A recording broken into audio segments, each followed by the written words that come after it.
Hello, I'm Eagle. Eagle Gardens 1 on Instagram. Welcome to episode 653 WEedNerdWorld. Oh, how I missed you guys, but I have had a lot of fun. Here lately. Looking forward to hanging out with some more of the Weed Nerds. Been hanging out all weekend long with just a ton of cool motherfuckers.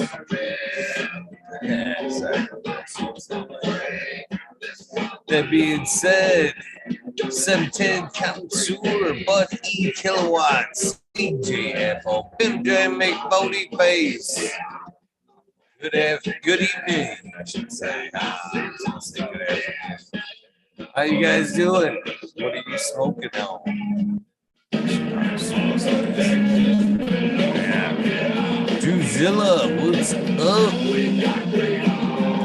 MJ McBody Face, nice to see you. I had an excellent weekend, man. It just got better and better. No complaints from here. Much needed. Beautiful weather. Awesome people. Of course, the hospitality of Mendo Dope all weekend. What do you say to that? Pretty fucking awesome. Fucking smoke up some Thunder Dance, Banana Daddy tonight. Fucking talk about one awesome dude. Well, everybody. Thunder Dance. Of course, Dankovich. Of course, Gus. All of them. Fucking Detroit River Rat, Modern Genetics. Of course, Stony Rockefeller. Cheers to anybody. Astro Charlie, Naughty Nikki. Bunch of fucking amazing people to fucking hang out with this weekend. Jack GreenStalk, cheers to you, 42420. All drugs, crazy people doing stuff. How you guys doing?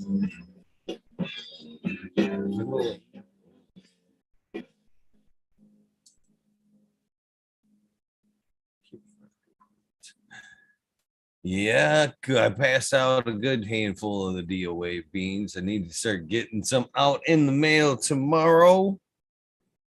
So keep our eye open in your mailbox. If you got over to the Dank of Anthony Gmail and put your address down for that little project. I am everything that I said I am. Keep my shit tight, man. Motherfucking Hoover Dan. Chris, and big course. Many times when my mind said it's time to be square with the mindset. Gotta find the essentials here. Haven't even unpacked from the weekend yet. Got home today. Got home today. Passed out for a little while. All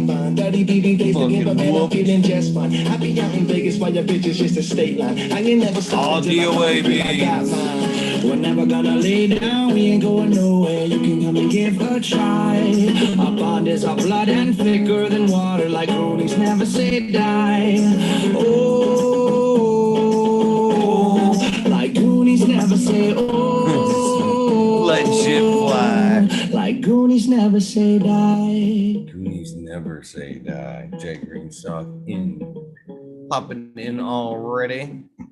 I can get my mouse over there. I keep it cool, right? I'm like an avalanche. I get stupid when I want to, Rain Man. I keep it flowing, man. I do the rain dance. Man, everybody loves me, call me Rain Man. If I go, I'll be getting so high like I said. What's up, Jack? Not much.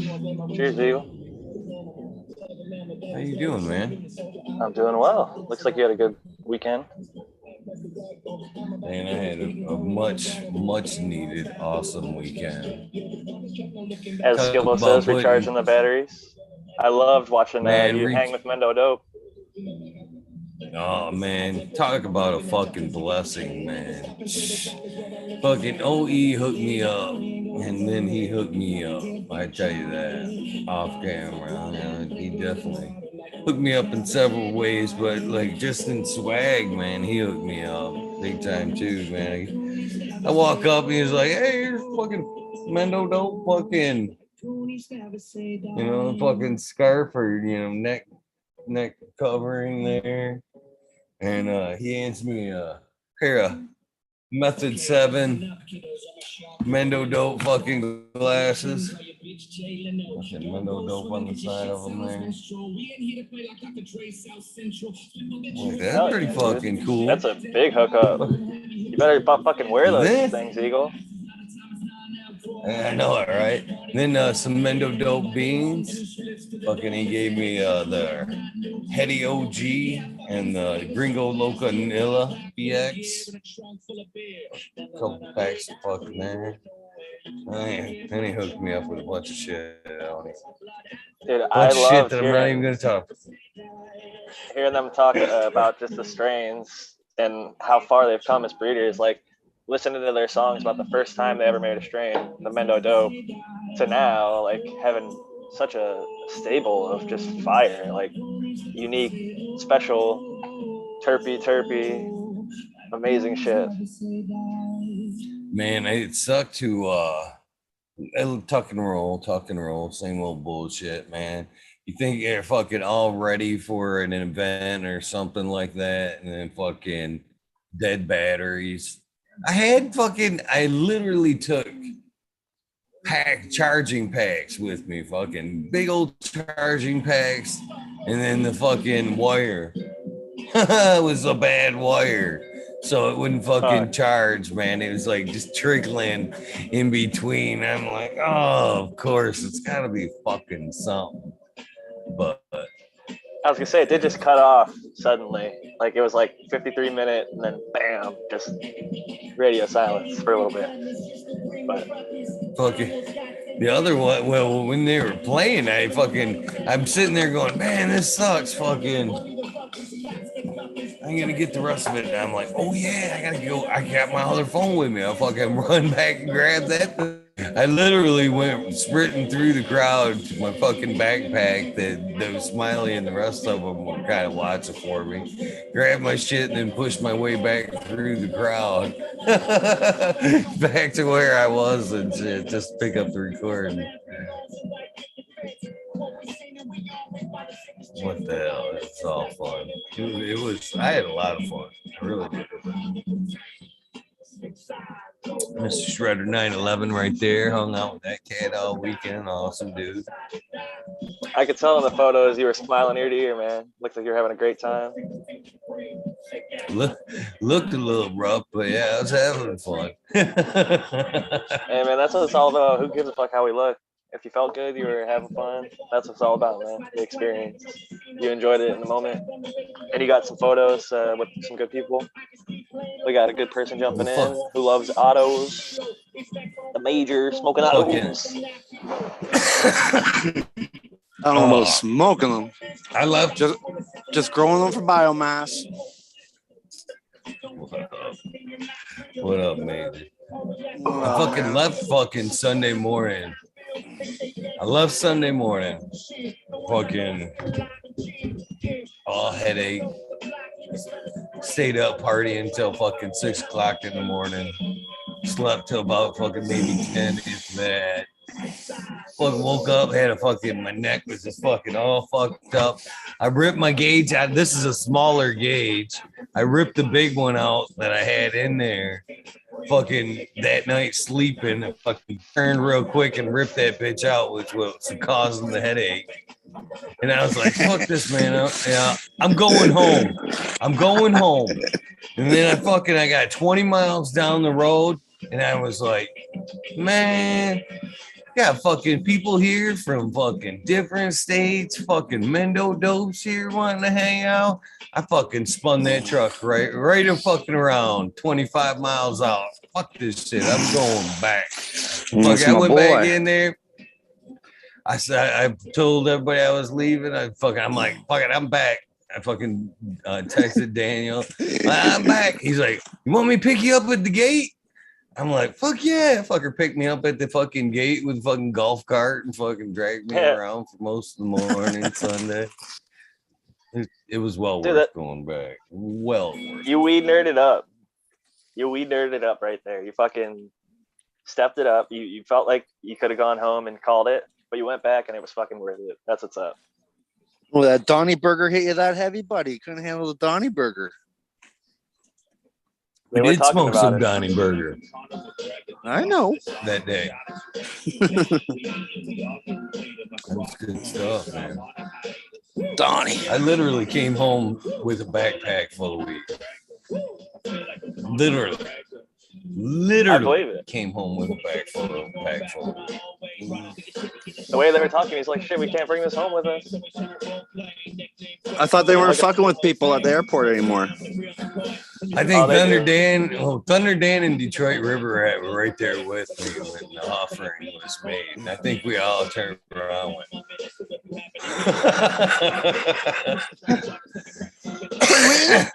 Hell yeah. We will gladly partake in helping you find a home for that. Right, can't let it go to waste, no, right?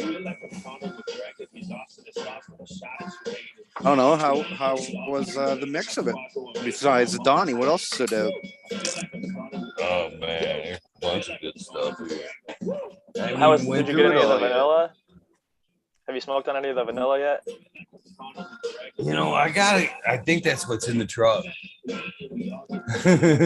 He fucking gave me some nugs of that shit, and I didn't want to mix it with anything, so I fucking palmed it for a while. And when I got to the truck, I was like, "Oh yeah, I don't want to mix this." So I just let it in my little hiding panel there. Of course, that vanilla kush comes from Barney's farm. Ain't too bad. I had that little cultivar for a while, but I didn't find any vanilla, unfortunately. Is that where it's from? Yeah. That's where Mendoza got it from? Pretty sure. I don't think that's accurate, but The only vanilla I ever had came from fucking Granny Panties, which I think was vanilla kush.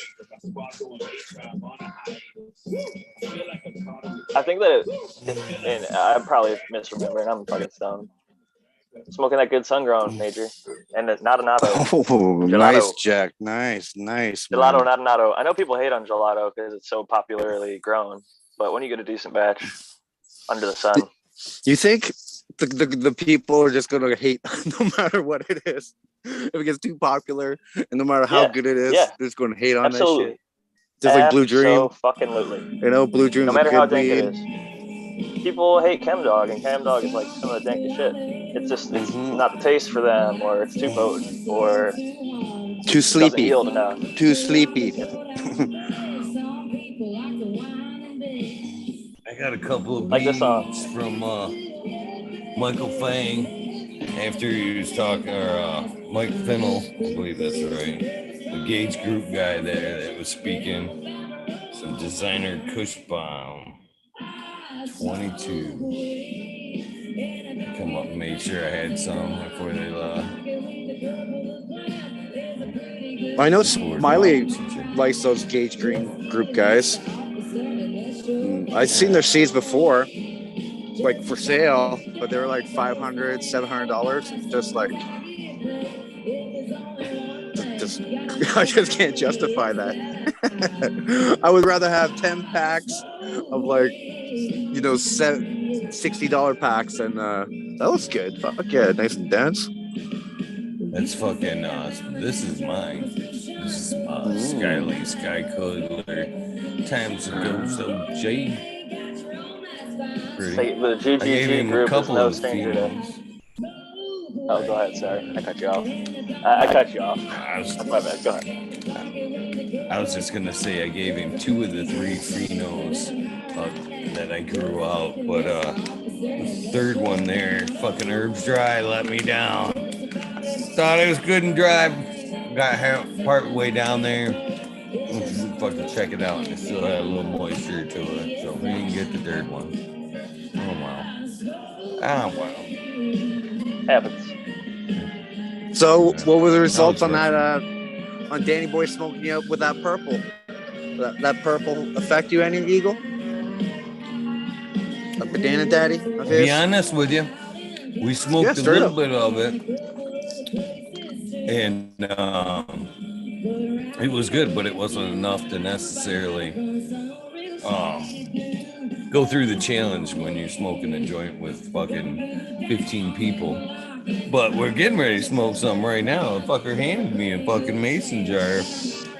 Nice These three job, right here. Danny boy. Nice job, Danny boy. These fucking three, all this right here, stuffed in this here jar. He's like, here you go, check that shit out. So Fuck yeah, 3 ounces. Here you go, bud.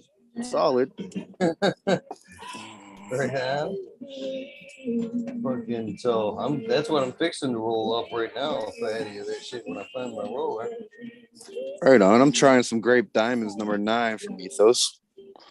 I like their. I like that particular cultivar. One that actually had a good representation of grapes, so you didn't have to pop like 10 fucking packs. Actually, it only took 2 packs to find a good one. Oh, cheers, Socal and chat. EGC WEedNerdWorld. Oh man, yeah, awesome weekend. Much I can't even tell you how much I needed that shit. Got to spend some time with the grandson. I got to be the first one to babysit the grandson. Can you watch him? Hell yeah, I got this shit. Good. Can I watch him on weed? I raised a kid or two in my age. At least Eagle has, I should say. You raised 3, so I mean, you've done a great job before. So I think that they should definitely trust you to look after your grandson. Mm-hmm. I love holding him. He's already got a sweet spot for Grandpa, I can tell you that. He looks happy in your arms, man. I'm happy. Yeah. I think the toughest guy in the world, all they need to do is hold a baby, and all of a sudden the heart will crack, Melt right? the heart. Yeah, man. All of a sudden, especially you won't be one tough. that you're blood related to, man. One that's directly from your line. You know, it's your family. Oh, it has to be. Your It has family to tree be. grow. Yep. Mm-hmm. For sure, man. Big step. Look, I ain't even unpacked yet, man. I just got home today, later this afternoon. Come on, you did unpack home, the weed. I just unpacked some of the weed. Notice he said some of the weed. Check. Because there's so fucking much, he's got to keep unpacking more of it. That is cool, man. Yeah. I was fucking out, man. I just woke up like fucking 15 minutes before the show. I was like, oh man, that felt too good. Too good when I got home. No, thanks for doing that, Eagle. That was fucking cool as shit, buddy. Felt like I was there. I gotta say, I do agree with Mendo Dope. You don't gotta blow up your own spot and grow a Mendo Dope tree your first time going outdoor. I think if you just drop an earth box out there, I know you said you don't want to grow a 5-foot plant, but you know, a 5-6 foot tall plant in one of those earth boxes, you just get a good amount of sunlight. You'd there's this person, Cape Cod Lori and Cheddar Bob. I mean, a bunch of people use them outdoors, but it's real impressive what you can get out of an earth box. Just one plant. And like they said, that profile is different. Smoking something grown under the sun, whether it's greenhouse or sun grown, you get a different expression, 100%.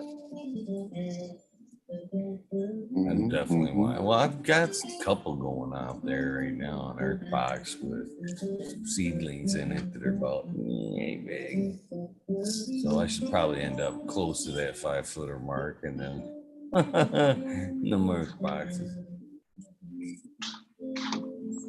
Cheers, Green 13, even though you just ran away right when you walked in. I'm close by. What's up, brother?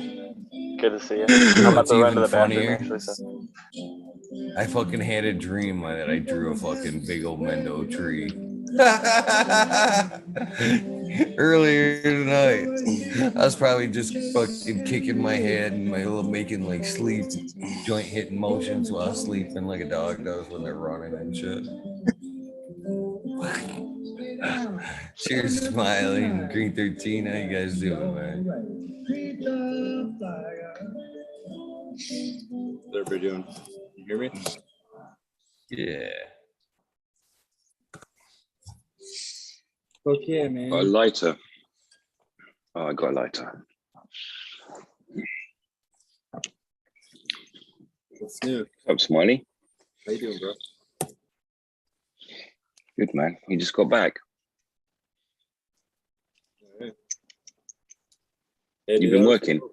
That was badass with Mendo Dope. He had the behind the scenes and shit on Sunday. That was sweet. Hoping to have it on Saturday, but that phone went dead, and I was like, "Fuck." I was like, "Man, they're probably all waiting for that interview."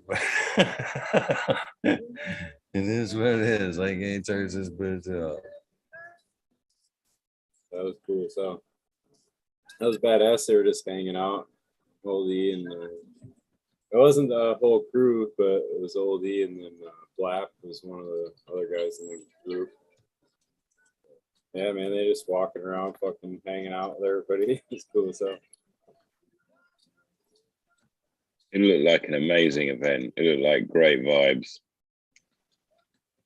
That was nice. I got a jar from Thunder Dan too, a fucking big ass mason jar. Eagle, how's that banana compared to fucking Primal Punch V2, man? I think the P2 has a better banana. Oh shit! So far. We got a banana contest. What I tasted so far. Banana comparing contest. I guess. If you want to make it a contest. Yeah. Where's the best banana, huh? The Primal Punch V2, man. Woo! Like there's a green banana pheno, but there's also the ripe baby food banana. That one is just, and you cure it. It reminds me of old school juicy fruit, Eagle. Like it takes it to that step of like that juicy fruit when you were like early 2000s, you know, like that juicy fruit.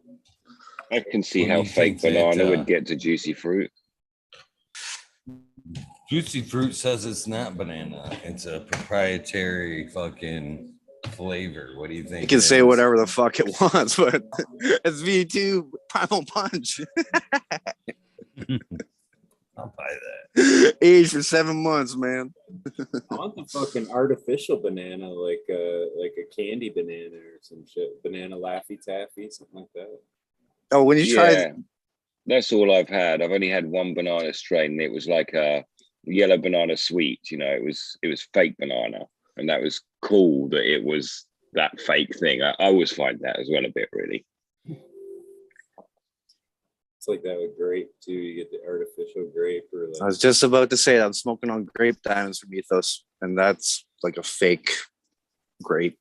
It has a great nose to it. Like the nose is way better than the flavor profile on it. yeah, Way better. So into autos.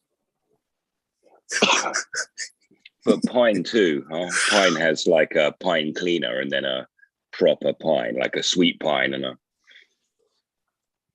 sweet one's kind of fake, isn't it? Yeah. I think every flavor has that variety, right? Where it's almost mixed with something. Sure enough, you can get one that's pure pine, but there always seems to be like a gas pine or like a sweet pine to it for sure. Just have to run those numbers and try to find that pine. I gotta say, I can't say I got a good pine in like clone version right now, but I know I got the seed of a pine for sure. I gotta get back on the pine game. And the other day I found fucking some hash plant across the Northern Lights, man. I had no idea I had that shit. Riding the pine on. Time to bust out the hash plant. I don't know if the hash plant has a pine, but I just remember being old school bomb weed. Like those seeds were expensive back in the day.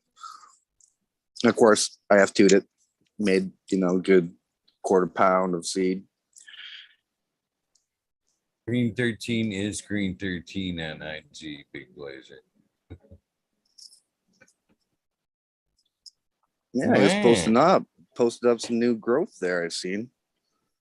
Who that Nice me? clean room. That was you, man. What's up with that filter thing in the middle of your room? Is that some kind of water filter or? That's how it's distributed. There's a little tube, So- little white tube in your room. Oh, that's because it's a sip pot. You mean down in the soil? That's a sip container. But actually, none of that exists anymore. It was all So just that dream. room's gone. Yeah. Speaking to the talents of all these talented weed nerds, which keep finding more and more talents of the weed nerds out. Miss Cat Sativa in chat there is being considered for a maximum cover. If you get over to her page, Oh man, all she has to wear is that 420 special suit. Right? And his own. Well, she could- Smiley, you got yours yet? You can wear that. Cass was taking pictures that day for sure. Let's get over there and help her vote. Vote for her anyway. That's what I'm getting at. Support our own. Support our own, damn it. Penny Cheers can't to that. see. Cheers. That's awesome, Cass. On the Mm. banana topic, as far as smell goes, I have a couple of the smells that I looked up that are in both cannabis and banana.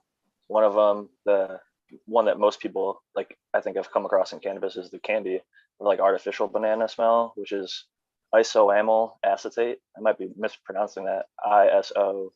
ISOAMYL acetate, and that's used in the artificial banana candy flavor stuff, but it's also found in cannabis. There's a couple other ones too that are both in cannabis like and it. bananas.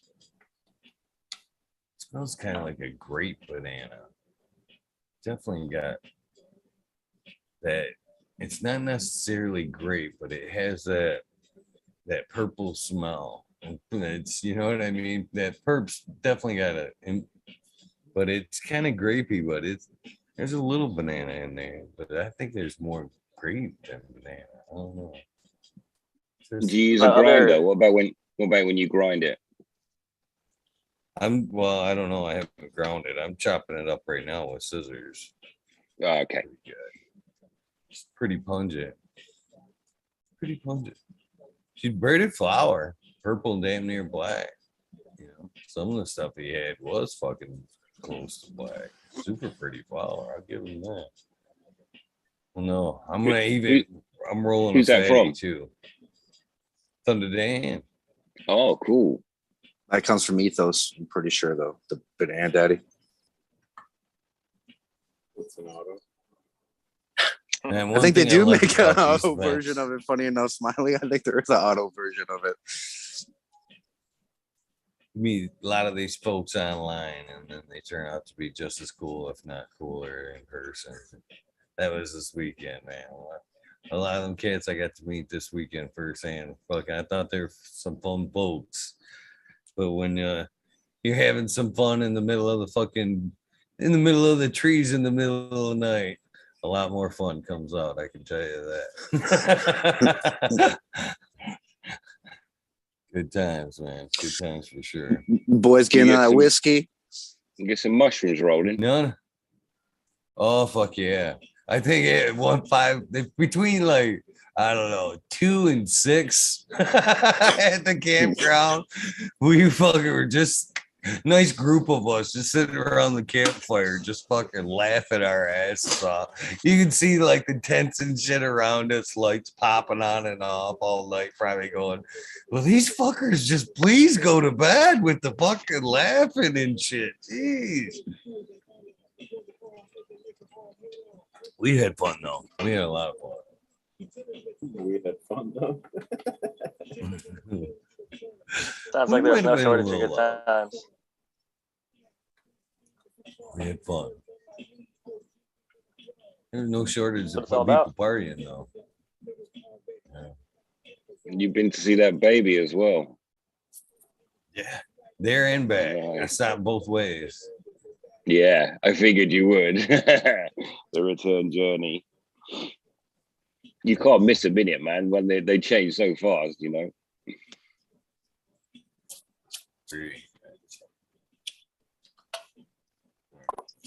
So I bet that baby already looks different. a little bit. Getting things, the facial features becoming a little bit more distinct. A little bit weight, more weight. You know what I mean? Get a little chunkier in the face. Yeah. Awesome little man. Awesome little guy.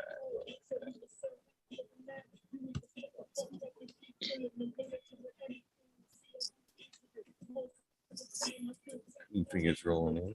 So I fucking I sent Major a picture. I sent you a picture of the building there. Major. Yeah, Eagles Auto. I'm making one for you. I wanted to fucking stop and like, because they had like a pretty good sign out to the road to where I could have like hid most of the name and did something with the Eagle Auto part of it. But I was by myself. That was like the best I could do by myself. And that was the day I turned around. I actually turned around right there. I seen that fucking Eagle Auto and I was like, fucking Major. Very cool, man. Nah. What would the Major do? And then you hit the U-turn and went back. The other day I see a street called the Eagle Street. I'm going to steal that sign for you, brother. Send it your way. Depends how big it is, though. Might be a little too big, man. So when I was in college, it'll look just as good in your garden. I gotta say, you gotta be prepared if you're going to steal a sign, because I think the statute of limitations is up on this. But when my roommates and I were drunk one night in college, we fucking went out and there was a street sign. It was Smoke Tree Lane, or Smoke Tree Road, or whatever the fuck it was. And how could you not fucking steal that, right? But when we took it down, street name, man. all four, and like we were like spinning it around. We thought we had the right tools, just like some like weird fucking head. And we're like standing on each other's shoulders, like drunk, trying to like hold each other up and like wrench on this thing. And ultimately, I'm like spinning around and fucking pop the shit off. And we got, both. It wasn't four; it's two street signs or whatever, the crossroads. But it had like the metal mounting bracket, so we had to like get it, bust ass home with it, and then take it apart. And I know that the two guys still have those signs, so fucking good times with street signs. Yeah, we stole a bunch greenfingers? too. I was dumb enough to put them at the end of my property. It was in the ditch. I threw them in the ditch. Of course, the cops showed up and asked me if I knew anything about this, the signs at the end of the road. But no, sir. Can't say I do. Yeah, some drunk college kid must have came through there. I was still in high school, but I remember taking chainsaws and we cut that shit quick style. We didn't fuck with the bolts. All our shit was on wooden posts. Oh yeah, ours were on metal poles. Cheers, greenfingers.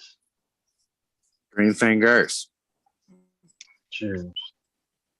I was thinking they didn't even some have seeds. signs up by you, Major. It was like, Yeah.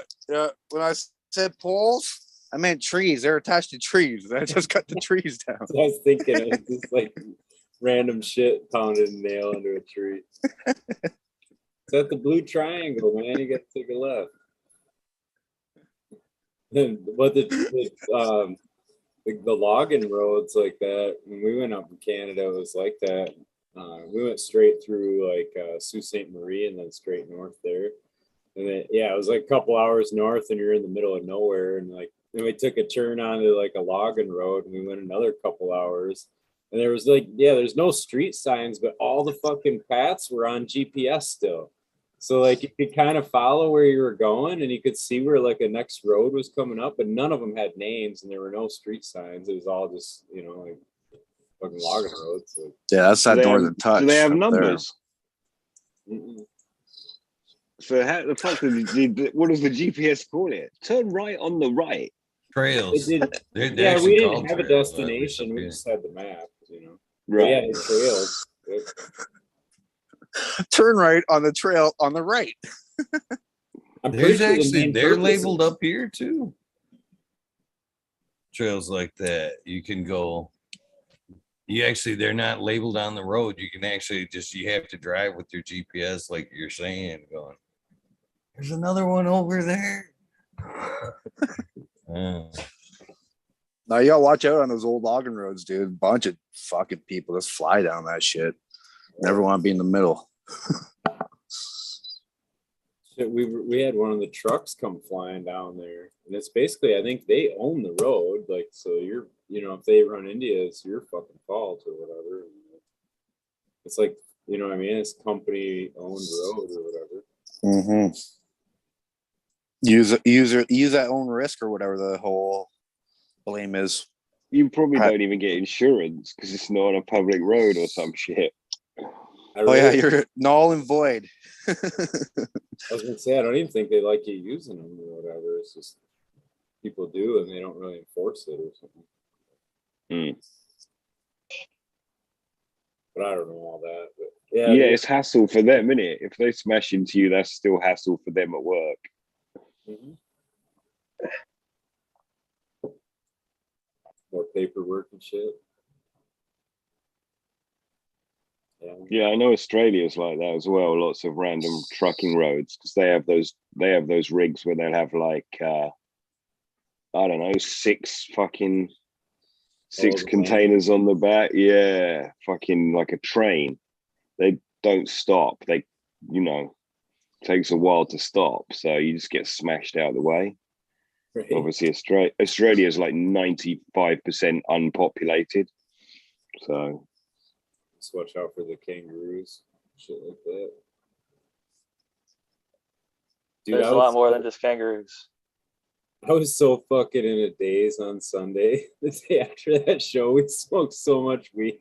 I was laughing. My girl was passed out. I slept for 12 hours, dude. I fucking slept for 12 hours. Wow. Yeah. I struggled through the Mendo Dope fucking whole thing, man. I was fucking completely brain dead and shit. He tried to get me to do like a fucking couple of like soundbite shits, you know what I mean? Wow, man, dude, plug the show, hanging out with Mendo Dope. He shoves the camera in my face. I'm like, Mendo yeah, I'm like, Dope. I said something stupid. I'm like, yeah, I'm not into it right now. He's like, all right, give it a couple minutes. And I sat there and I'm like, thought about it. And then I'm like, I think I got something. And about fucking halfway through it, I'm like, I thought to myself, please don't air that. Please don't fucking air that. He even tried to like cut me off and kind of like pick up where I fucked up. I'm like, oh, that was terrible, man. Yeah, I couldn't. I just pleased about that. I'm pleased you were put on the spot for a soundbite. That is funny. Welcome to every single one of your guests' world. Yeah, it's not so easy when the camera's pointed at you, huh? What's up, Socal? What's up, buddy? What's going on, guys? How you guys doing? San Diego's in the house. Cheers. So Danny Daddy's gonna knock me down. This will be a good opportunity. I didn't roll a pinner and say fuck it. Nah, it didn't. I may be pie-eyed by the end. That's a fucking pole. That's the street. I rolled one of these at the campground, and they were all like, holy shit, this is a fucking joint. And I'm like, that's what I be smoking on the air, man. Did you say that that's a pole big enough to put a street sign on? Yeah, I was going to say that was the pole Jack stole a street sign from. That's what there was. I can't think of his online name, but it was Sean, I think was his name. He was hanging out in the circle at the event. And I look over, dude. I thought he was fucking it up at first, and it turned out he was, because it just looked weird the way he was like rolling this joint, And I was kind of like, that don't look right. And I kind of checking it out a sec, and it turned out he's just rolling this like fucking waffle cone of a joint, dude. It was like this big. It didn't look right because he had so much in there, you know what I mean? But he was like rolling it so thick, I was laughing. But yeah, we had a big old hog leg he put together for when Mendo was on. That's sweet. Looked like a killer show. Play for? Is that the American one? What's that? Buddy Kilowatts. Cheers, my friend.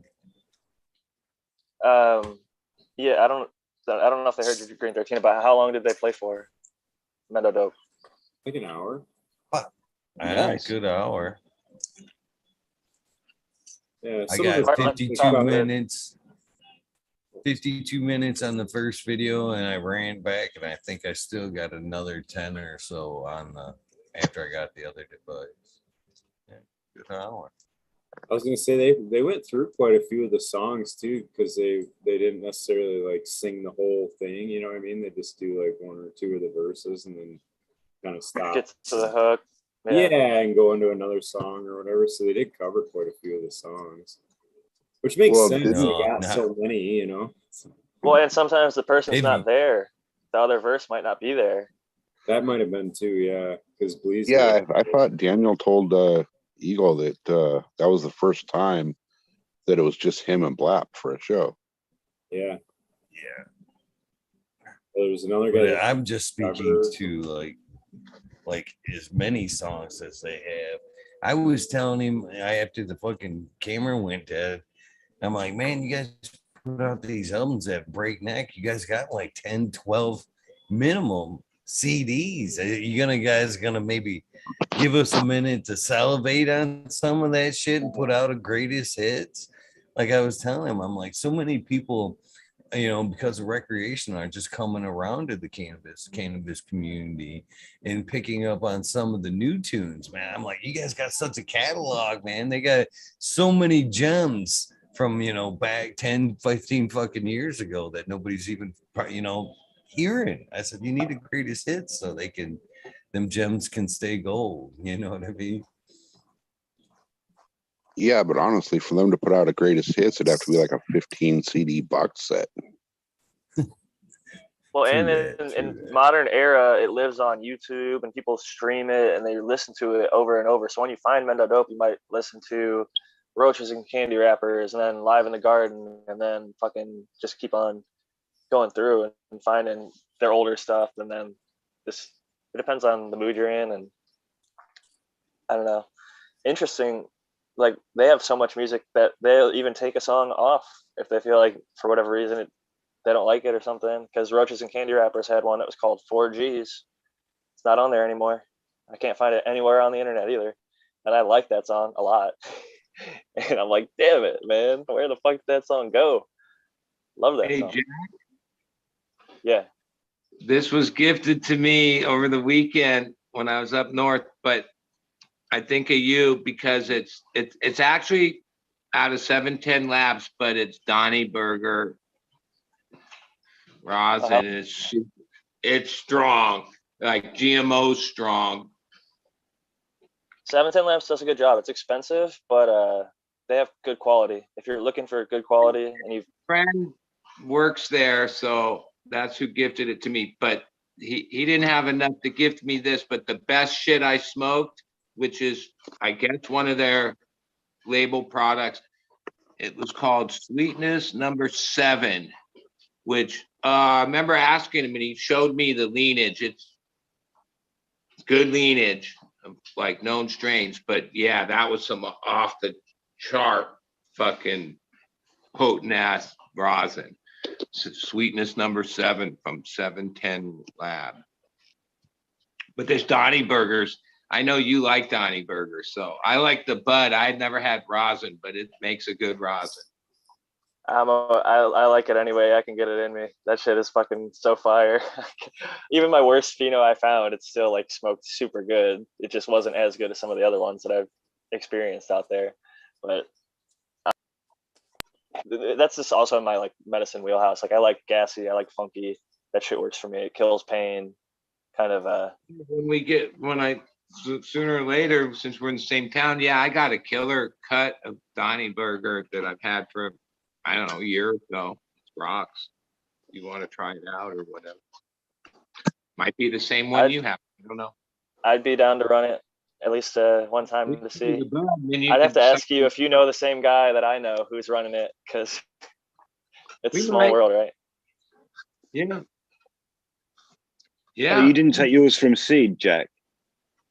So I grew a pack of seeds. Yes, I found my own pheno, but one of my buddies here in San Diego runs has a a car. much better pheno, and it is so killer. It might be my favorite shit. It's so good.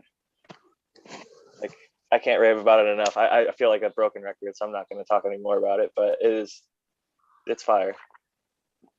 It's 2/3 GMO, isn't it? Yeah, it's a GMO back cross. But the other third is Larry OG F8, which not too many people take a plant to the F8 to make a breeding male that imparts sometimes gas, but the GMO brings some that garlic and funky. And it's just like, I'm a everyday user, and I try a lot of different stuff, indica, sativa, hybrid, whatever, from a lot of different breeders, from my own garden and other people's gardens, commercial, homegrown, whatever, indoor, outdoor. Try a little bit of everything, and that one just consistently, no matter whose garden it comes from, seems to fucking ring my bell.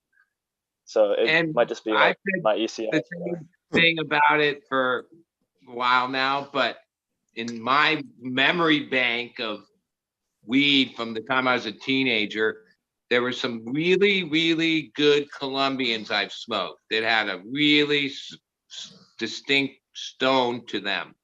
And even though the lineage is, like you say, GMO and Larry, I don't know. It's not like, oh, it smells like Colombian or anything like that. The stone that I get from Donnie Burger is reminiscent, I guess would be the right word, of like a really good Colombian from like the late 70s that had certain stone. And that's my, like, it reminded me of that. And to this day, yep, it does. Is it sleepy? I'd say if you overindulge, if you're in the mood to sleep, it would put, like, I don't. Yeah. The first time you have it. Yeah, it's a heavy hitter. It would help you sleep. So like I gave it to like 5 people, and the first time they have it, it might knock them the fuck out. Even they wake up in the morning, smoke it, and it'll put them right back to bed. They'll put them out in the middle of the day at lunch because it's so fucking strong. And you know how you get strain tolerant? If you haven't had something, the first time you get it, it really, really hits you. So, but once they had it, it's like RSO for the first time. I feel like everyone kind of gets whacked the first time, and then after you kind of get a little bit of tolerance, you kind of handle bigger and bigger doses, and you get used to the high, and you sort of enjoy the experience. Donnie Burger is almost like that with the flower, but like I smoke it in the morning too because it's such a great pain reliever, and I just enjoy the experience. But I would say it's definitely good if you want to go to sleep. It's a wheelchair, man. We used to call that the wheelchair. Yeah, my friend calls it doom weed, and I get it. It's like just heavy. Day wrecker. This is your wrecker weed, plan wrecker. It's not my thing, actually. That's not my. Yeah, I don't like that. I want to. Nah. Yeah, I prefer something that not so heavy, but at the same time, I would like to have that in my arsenal. Like, ooh, we need that wheelchair heavy shit. What's that, Eagle? Is that outside your house?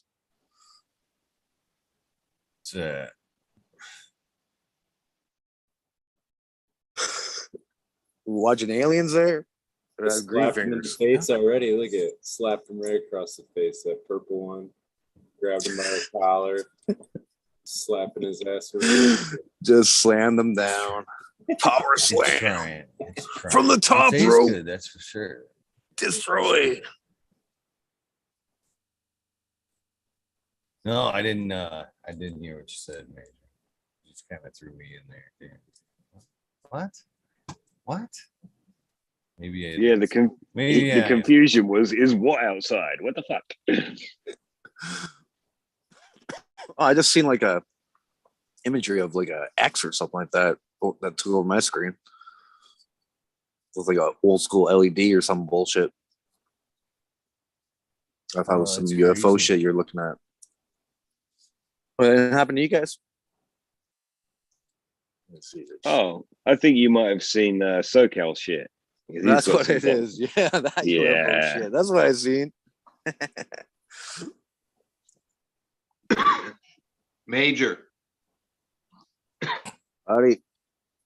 Did you get my DM?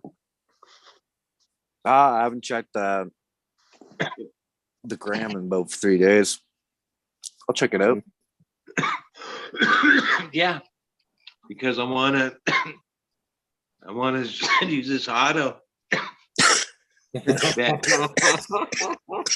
smoking this whole weekend, and it's fucking. There ain't nothing wrong with this shit. It's about as strong as anything. Tastes pretty damn good too. Damn, they found the missing key, huh? I feel like the major is gonna start getting autos mailed to him left and right.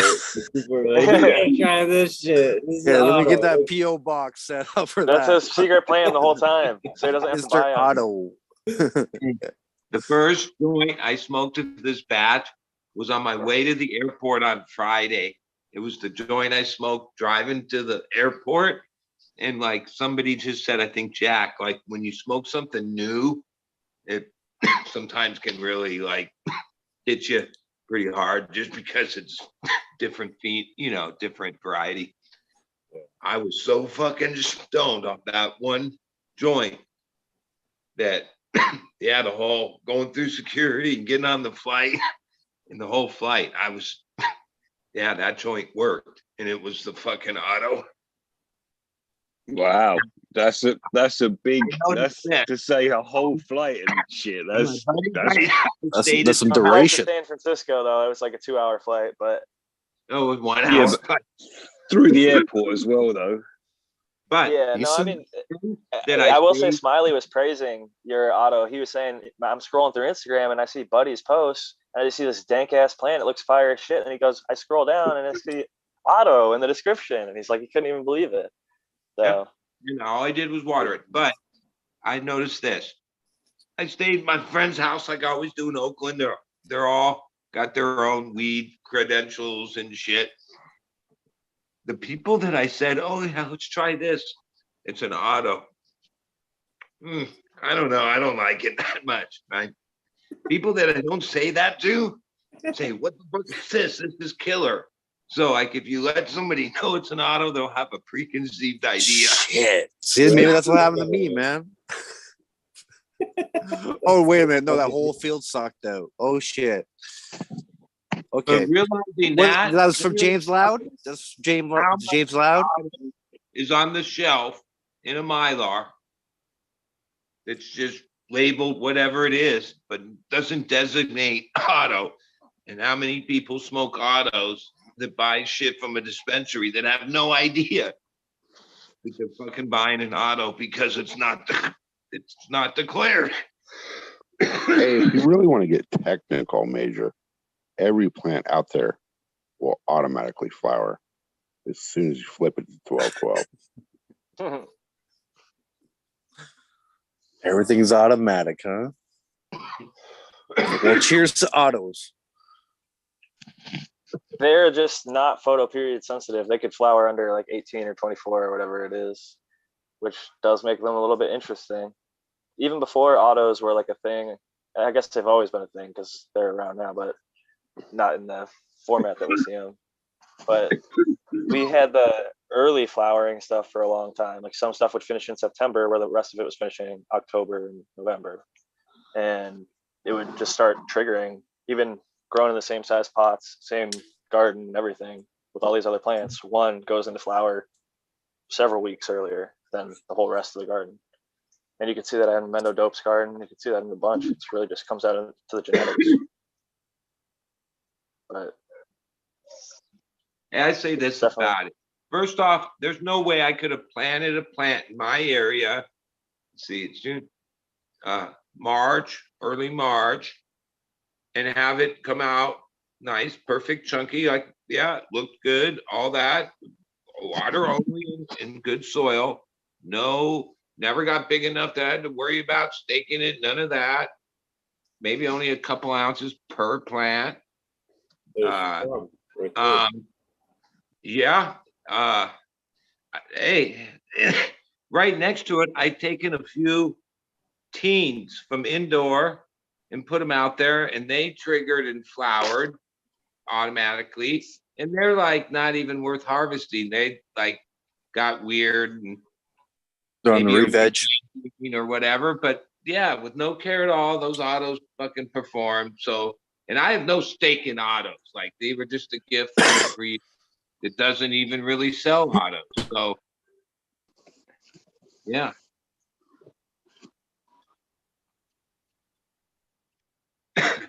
We're speechless, buddy. We're speechless. If it comes to the end of this summer and I haven't moved, I'll be doing that.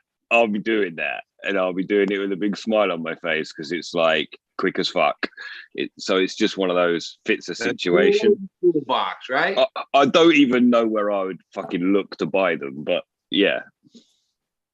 Tool in the toolbox. Exactly. You know, I don't do hydro, but if I had to get into a situation where, then I would, no problem. I'd say no aromatics. I could recommend that dude. He's been doing it for a decade. It's the Autoflower Network. He does a bunch of cool shit. The Alf, the Anvil. His shit is bred to like F6, very stable. You're gonna get purple plants with the Anvil every single time that are kind of lavendery. But he has a bunch of different stuff, Damascus and crosses. But and can you get a hold of it? Yeah, it's available. Yeah. Yeah. I mean, Mephisto even restocks now. I've been seeing them restock. Mephisto is pretty good for autos. Humboldt Seed's good for autos. Humboldt Seed Company and Humboldt Seed Organization, both of them are good auto flowers. So that's just a handful. And I'm sure more and more are going to get better. I used to run the HSO ones back in the day. What'd you think? I was an outdoor guy, and in this climate, I would run 2 sets, you know, over a summer. And that was before I was even internet or any type of, you know, that was the shit for me. I just, had a great time with it. And it was exactly what I needed. I couldn't have done it another way and taken care of my own needs. So, yeah, I can't talk shit about it.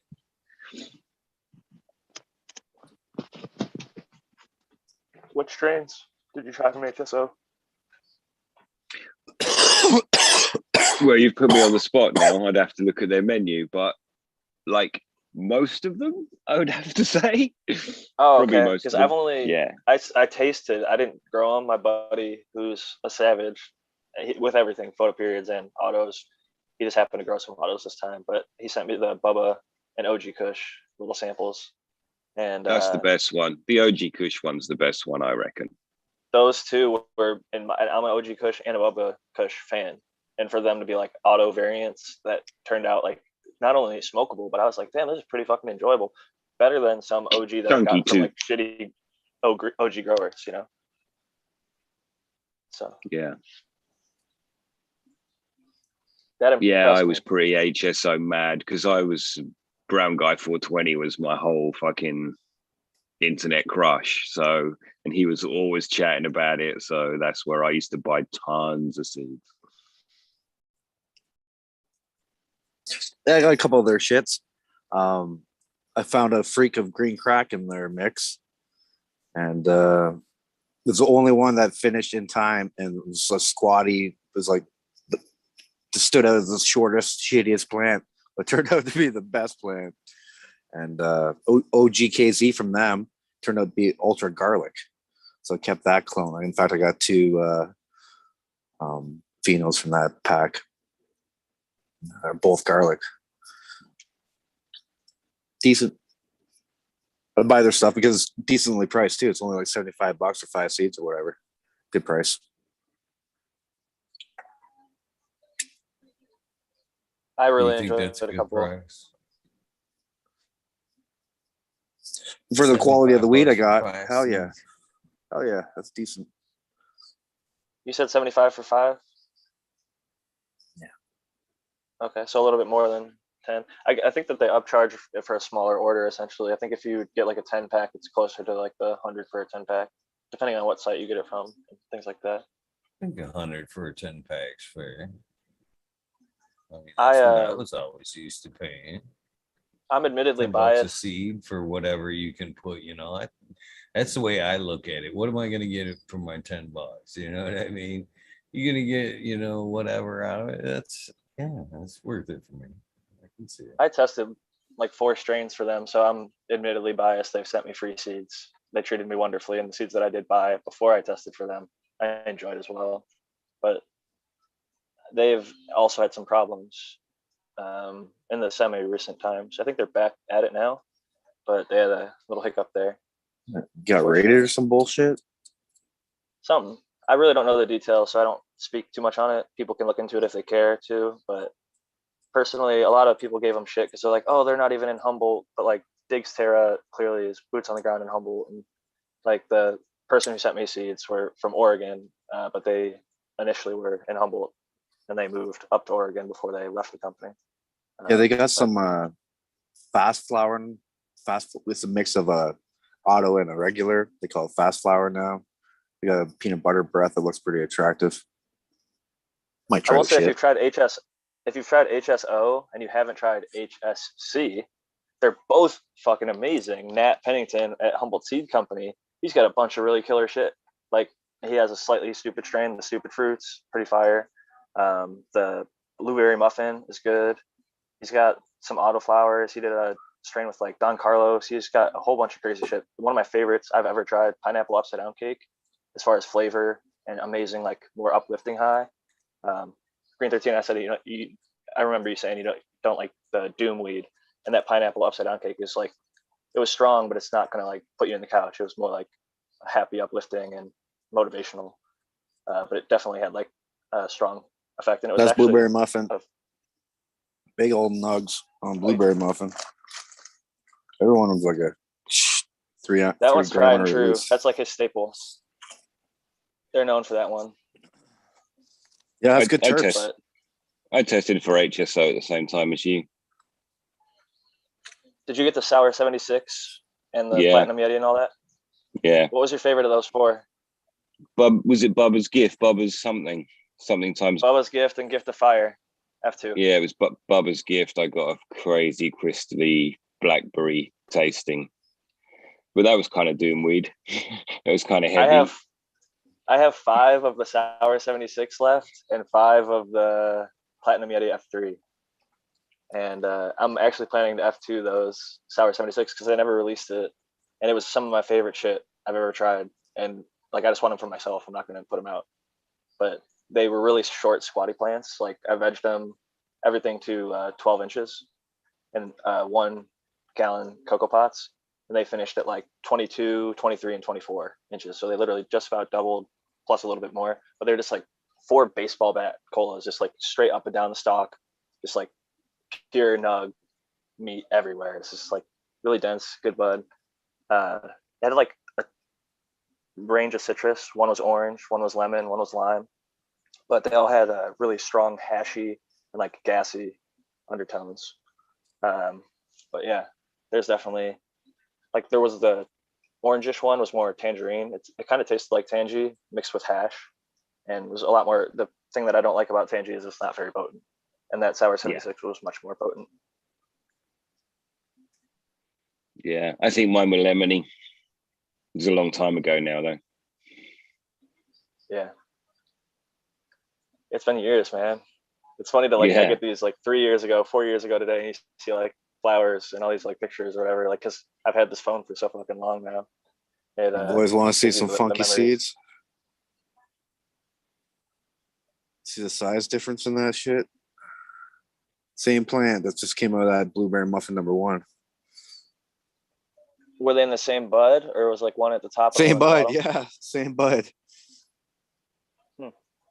It's like when one twin robs the other twin of nutrition, and you got like the movie Twins with Arnold Schwarzenegger and Danny DeVito. You got like the one super buff and like the little scrawny one.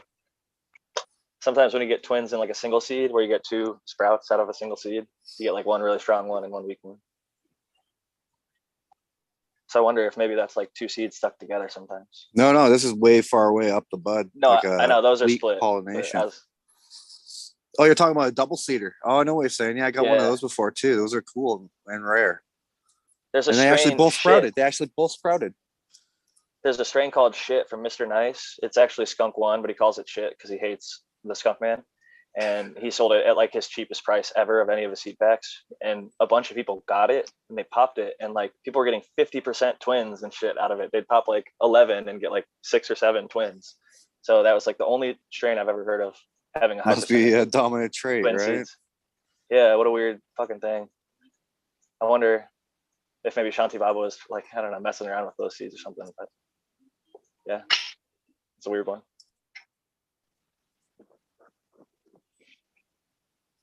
Didn't they prove that smaller seeds are more likely to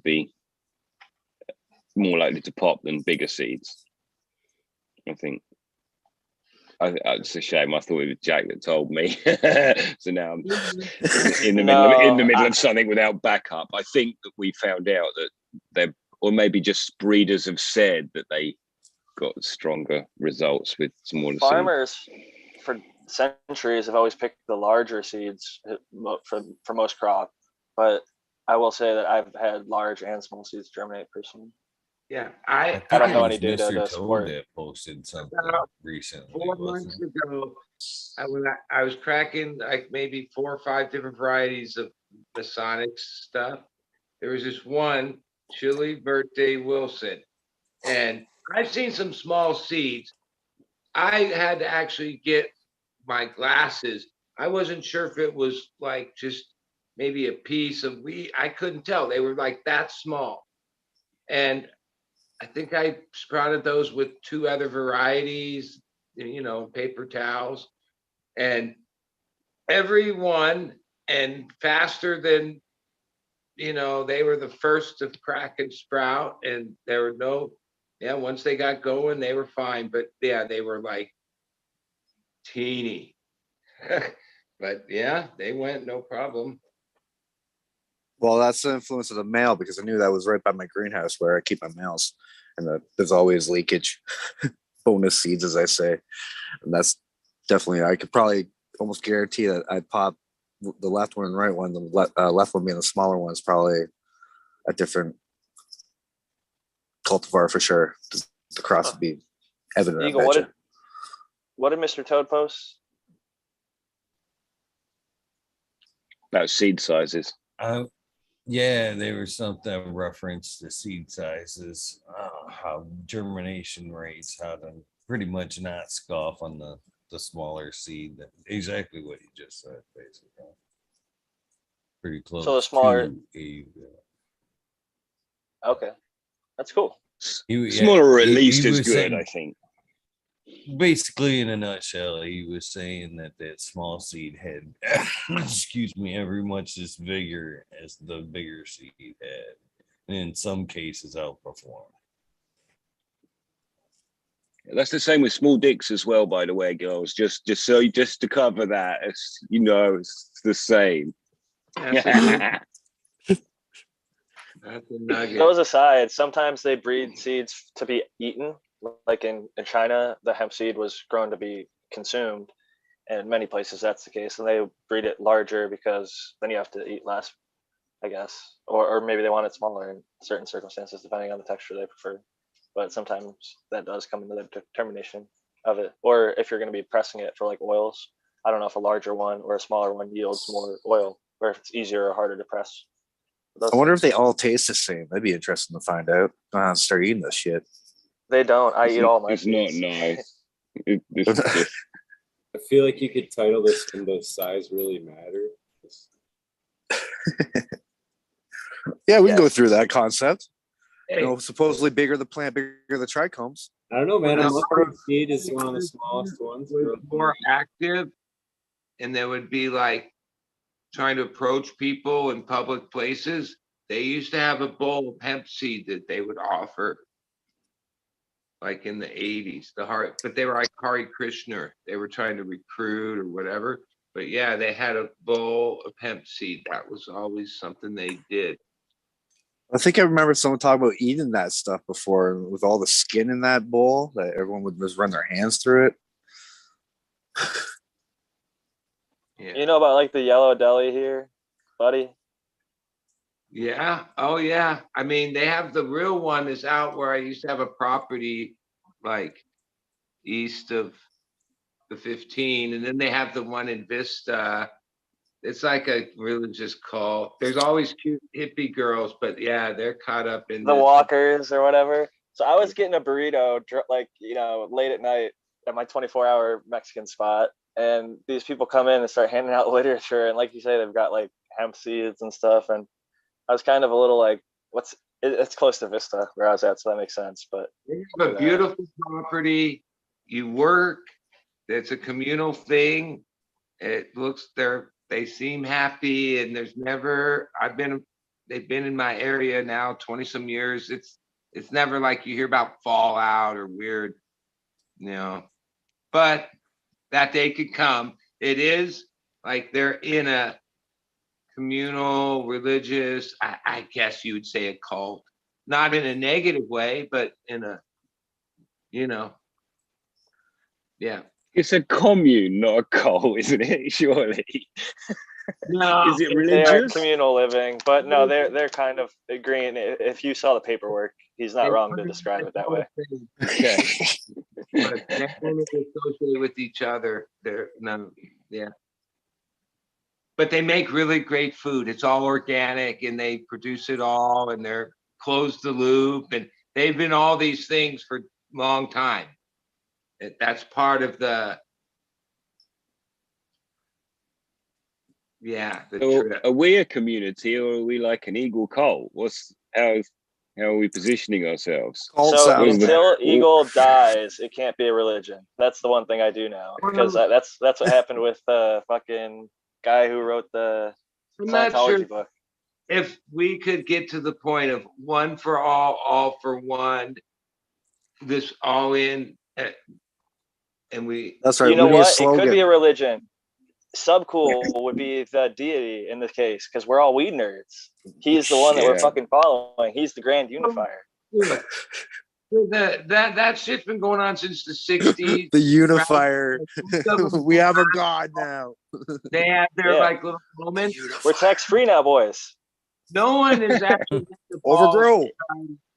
Well, there are. Thou shalt overgrow. Even that thou shalt not grow an auto. I think that's in there too, like number 12 or something though. That's not in there. There's just 11. Commandment was fuck you know seeds, he would say that. And no femmes. Thou shalt not grow femmes. Femmes are for pussies.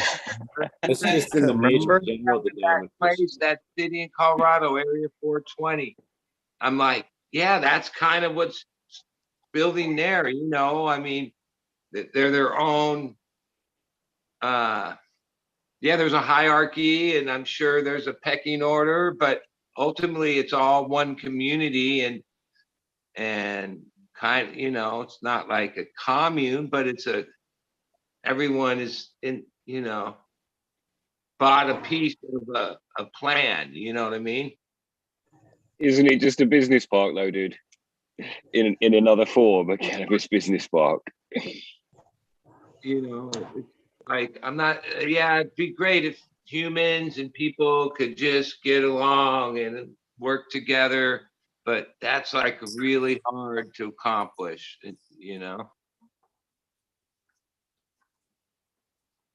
Yeah.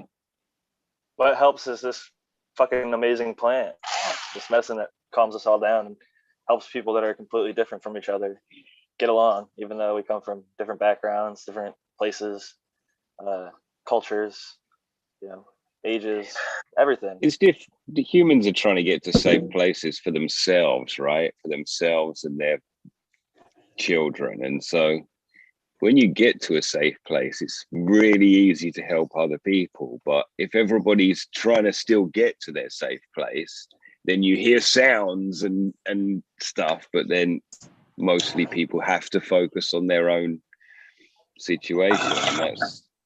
And that's the social difficulty, isn't it? On a larger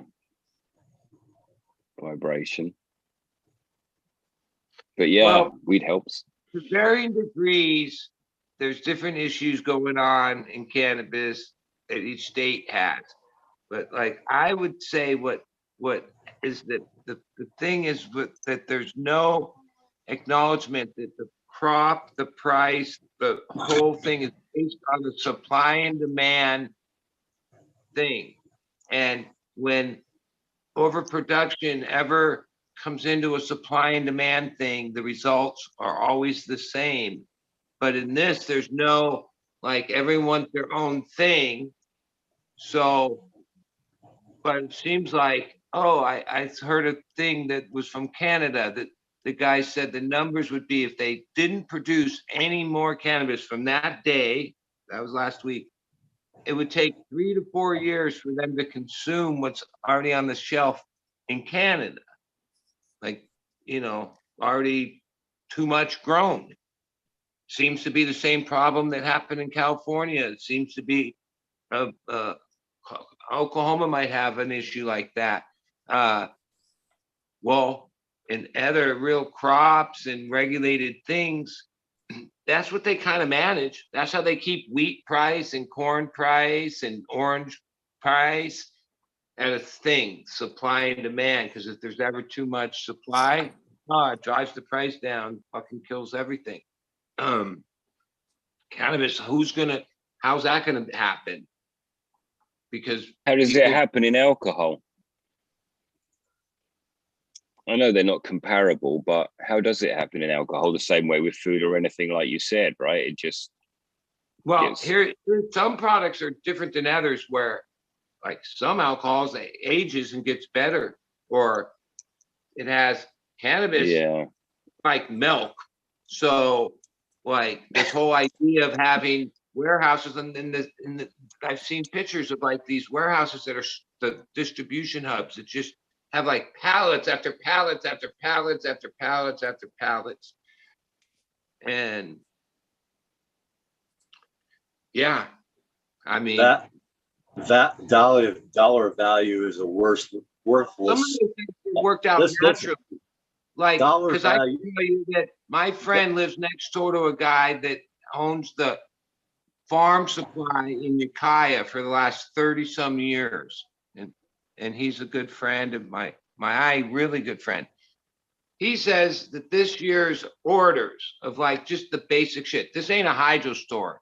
This is like a farm supply, but that, they get all the fucking supplies they need, is down like 60%, lowest ever. No one's ordering stuff, right? Hose, tripper, all this stuff, 60% down. Well, that tells me, okay, that's how supply and demand works, because, a period of time after that, well, it'll shift back, because there's a lot of signs that people didn't plant this season. Well, that will, there was a lot of signs after COVID and the rush of COVID that in the last season, people came back to the game and planted, and people planted more than ever, because the first part of COVID, that was probably the busiest I've ever seen pot. It never was like that. We never was like, holy shit, they're out. I remember in the 90s or a couple times over my lifetime, weed was scarce. You buy some bullshit because that was it. And if you didn't buy that, it was gone. There were some years like that, but even at what were you saying, Raz? There was still weed. How's everybody doing? Everyone Cheers, just Raz. Good to see you, bud. Cheers, Eagle. Cheers, everybody out there. What I was going to say when you were talking about dollar value, if you simplify this for the whole world, dollar value means nothing unless your neighbor has what he needs. If you have what you need, he has what you need. The dollar means nothing, because what you need is there. See, a system that puts people under oppression, always looking at a profit. If I don't need a profit and I just need what I need, you don't need a profit either. You need what you need. So that when we put a dollar value on it, it diminishes the full value of what we can give to each other. Because I can give it to you if I grow it, and you can give it to me, and I can give it to if he grows the meat or whatever it is, right? So the dollar value is what to me, makes it less valuable. Because if I can give you what you need out of my garden, if I grew it, and you were hungry, it's worth more than any money. If I can give you advice that where I've failed and where you might succeed, that's more valuable than any money. I don't have to put a dollar value on it. So I think we're coming into a part of history where people are waking up. If they saw that something was happening, they couldn't get it from the grocery store because the thing that was going around the world, they were focused on growing their own food more, providing for this more. What was this person not having? This person I love, what's happening now? I can't even see them. So the value came off of the substance and became onto the people where it's supposed to be. And if my value is into you, I'll give it to you because then you're better off because you have it. You think there's less consumerism happening? Like you're actually buying less, gas is fucking up there. You're just buying less. Like I know I'm not trying to buy too many seeds. Mind you, I bought some seeds today. Yeah. The value on is if you have it or your neighbor has it. That's the value on it. If your neighbor's not hungry and you don't have the food, it's okay. I guess that's like cost versus value or okay. Right. Value. Okay, my value in you is that you are you. So anything I can help you to be better at you is the increase. Right? I need some of that Salmon Creek genetics you got, brother. I need to expand my genetic. I need Salmon River. I need to expand my gene pool. Yeah, it's going to be getting out there. Right on. Make sure it gets Canada, brother. But see, the whole value in all of that is that if you're compressed, right, to where you can't get the thing that made you comfortable, you find what's around you need and what is necessary. And the necessary thing is communication, first of all, and truth between everybody. And then the money value we put on everything is so far removed from who we really are. True enough, Rez, man. I know what you're getting at, brother. On top of that, when we start sharing, and we also get more value, and we also get community with that, right? Right. All right. Sharing. It's love. It's making sure that guy's hungry over there because you got it. Right? And if you're hungry, he's got it. So what happens is that in those type of communities, they're always striving. They're always working to provide for themselves, but remembering they have neighbors. So I grew up in a farming community. My best friend, out of his pocket, never taking anything just because he knows they can't do it, will clear everybody within a mile, 2 miles, roads that can't clear their driveways in a 3-foot, 2-foot snow because he has been provided the equipment already. And he knows he has to take care of his own, but he's also thinking, I got neighbors that can't do this. I saw on Instagram today where it said that a community was silent during this auction to allow the guy, the family, to get his property back for like nothing. And I don't know if anyone else saw this meme, but it was like a story. No, I don't know if it was a meme. It was like a story, but then like one of those auctions, and then the people there, the community, silent during this one property's bid, and then that was to allow the guy to get it back for nothing or whatever. I thought, yeah, that's kind of what you're talking about. Well, you'll see it in a farming community. You'll see somebody rich come in and there'll be a farm. The guy's about ready to lose the farm. They want to put it off to auction. And all the farmers that have been there for decades will come in and just start bidding to drive the price up. Because if the guy's going to buy it, who has all the money, he's going to buy way more, pay more than he was supposed to. Because they're trying to protect their friend who's been overcome by somebody much larger.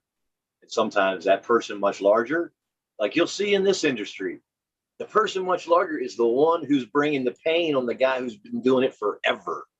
The corporation with the money comes in, only sees profit, sees a future in profit. They don't see a future in people. So they drive the small farmer out. Governor in California did it to Northern California, tricked them into it. They fell for it, voted for it, lost their medical.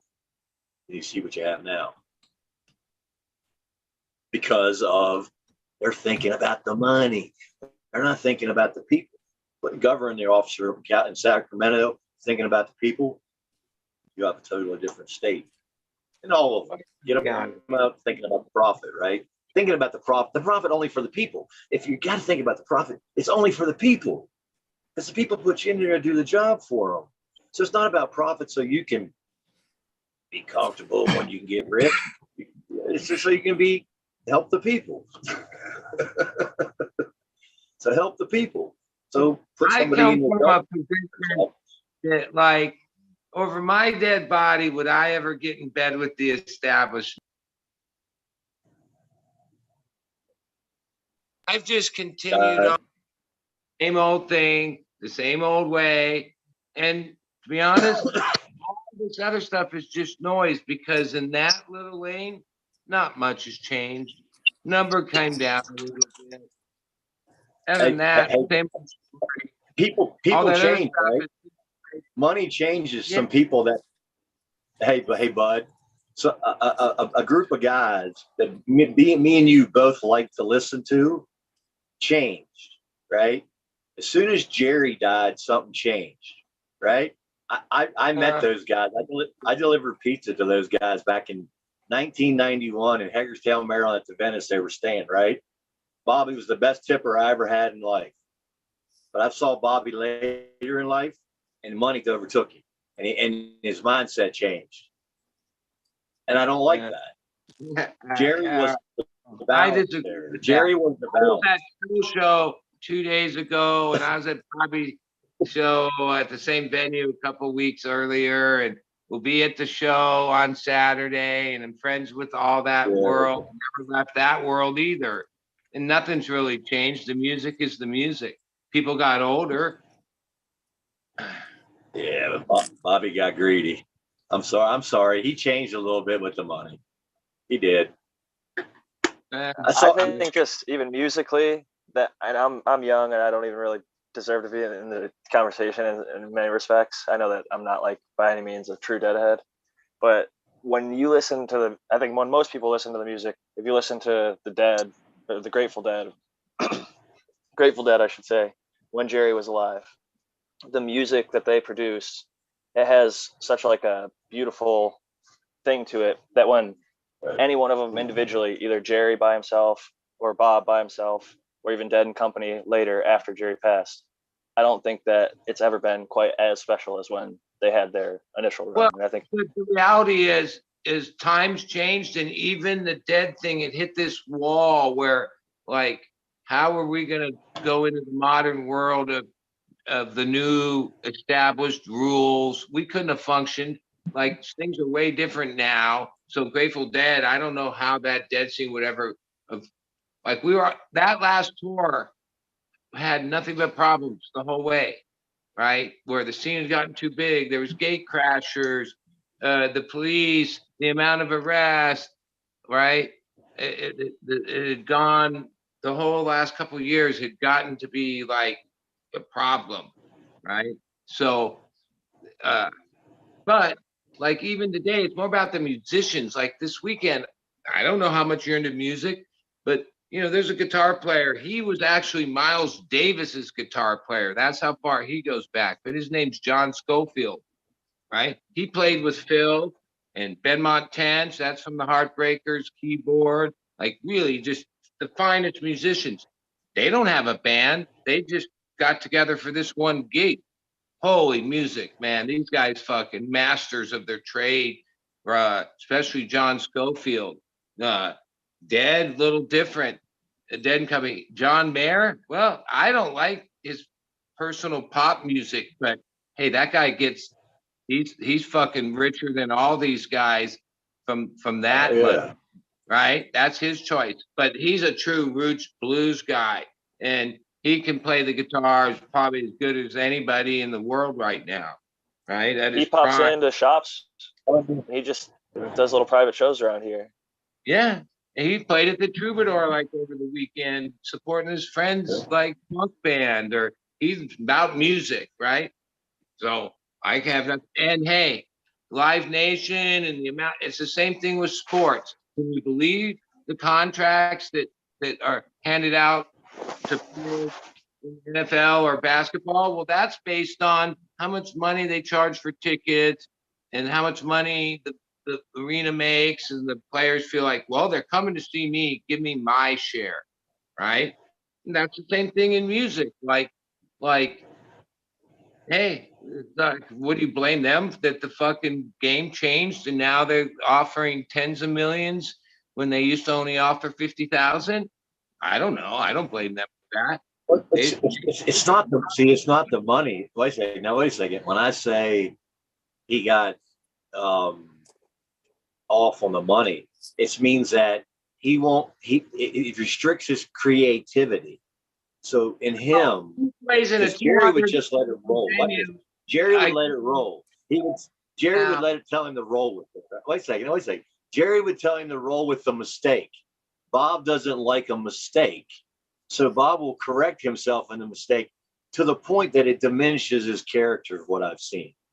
So to me, that says to a guy who doesn't like his mistake being made. Are you going to shows recently? Back then, they were always just like, we're trying to figure it out, right? Yes, the Wolf Brothers. Have you seen the Wolf Brothers? That's him and it's a strange band because the guy that plays bass is Waz. He's never been a musician. He's one of the record producers. It's like, fuck, I don't know how much he's worth. He's produced some of the greatest records in history. But he plays bass in this band, and Greg Eisner, who's like the best pedal steel player in out of Nashville, Jeff Clementi, and it's like acoustic.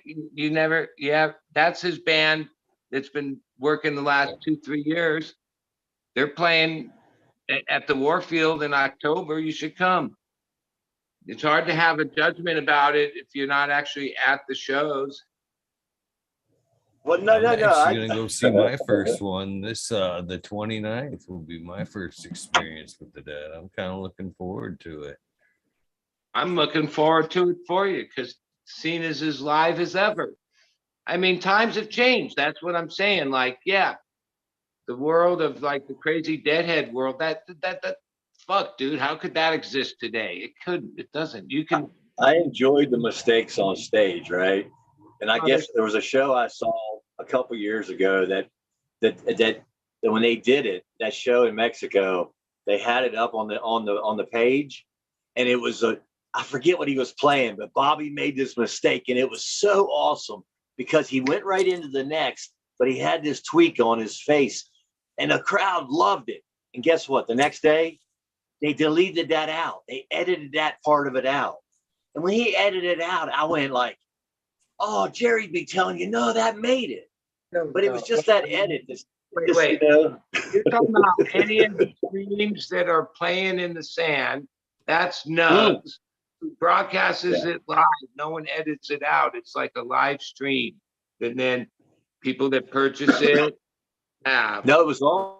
They had that one particular video of that song up for a couple days, and then he edited that mistake of Bobby's out.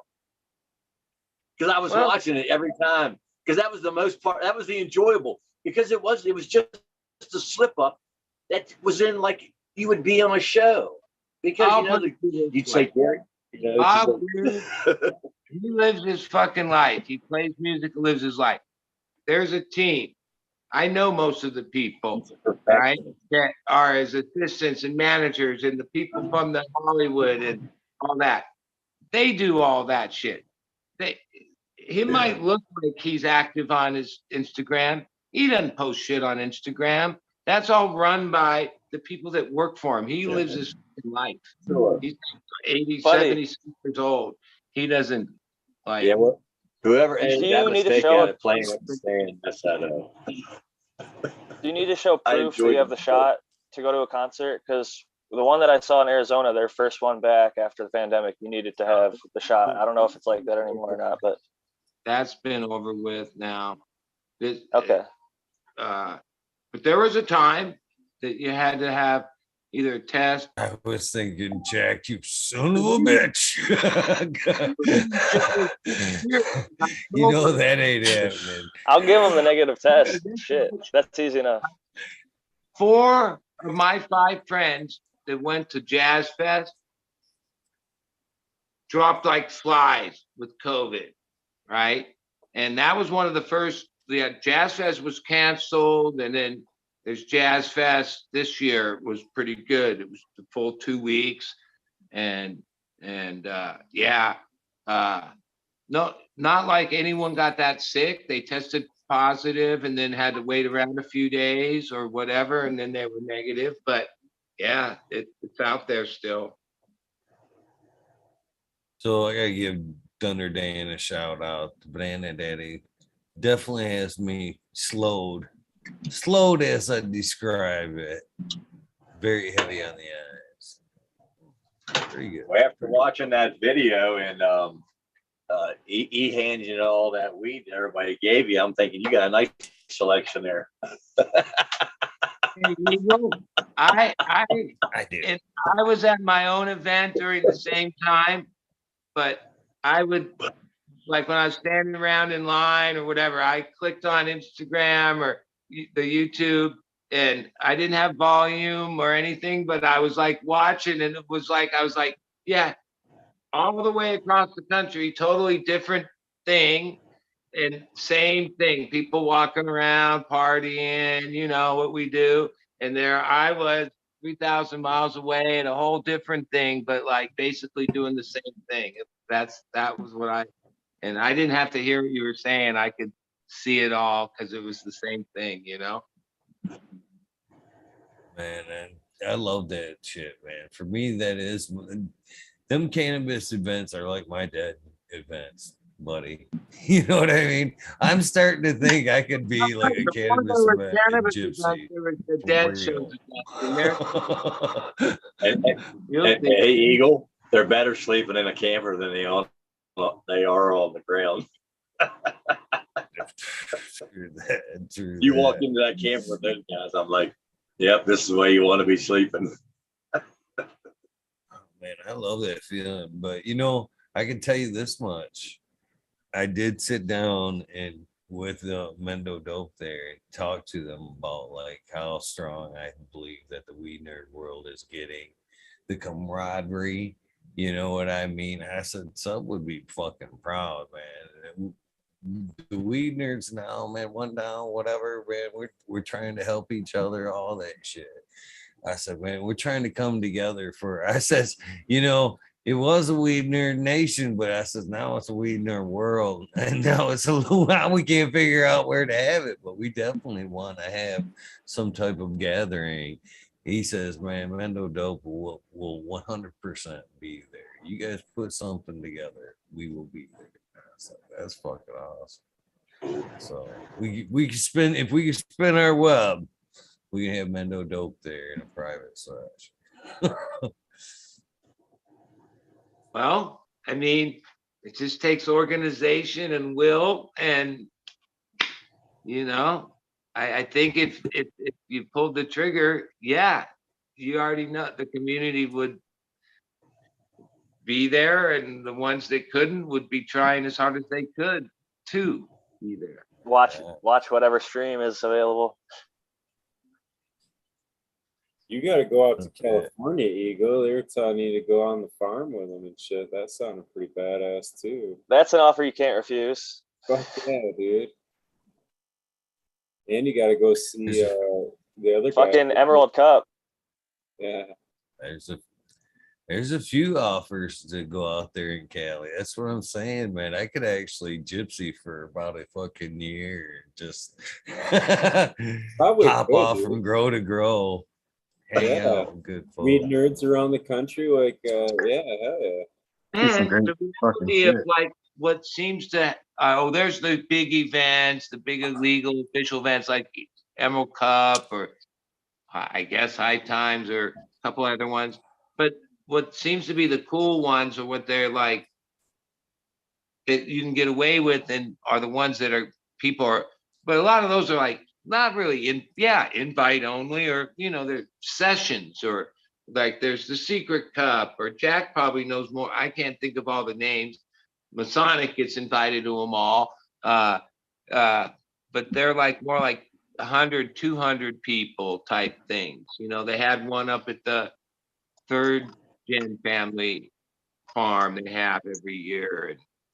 And those seem to be the way to do it, not try to have it once you're open to the public like that, and then all the rules of what you have to do change. If you kind of keep it a private party or thing, which, as long as it's only a couple hundred people, which that's still a lot of people. You can do things like call it a private event and not have to do all the same things with regulations. That's how we're doing our little Vegas thing. It's gonna be a private event. We're not gonna be that large. So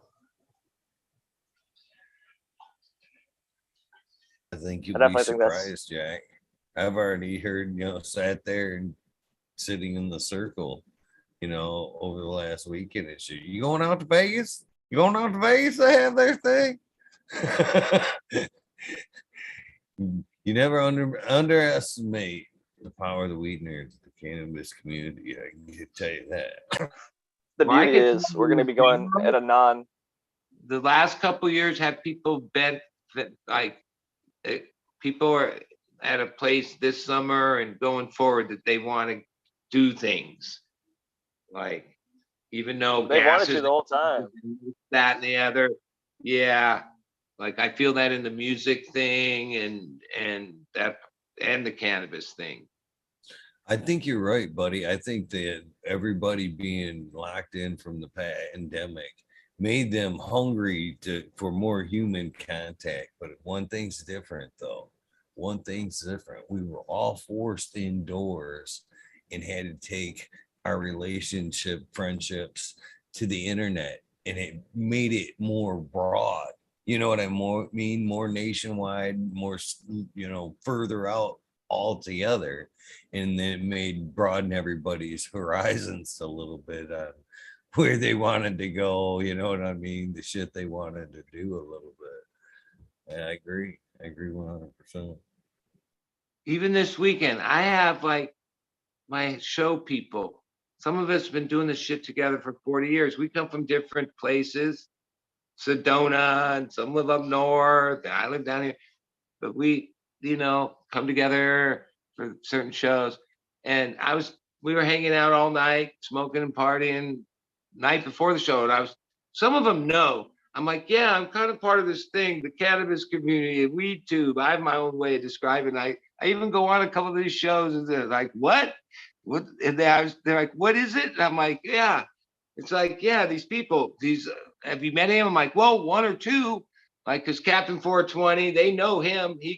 They know that story. Like, I met him on here and invited him out and introduced him to them all at the shows. But,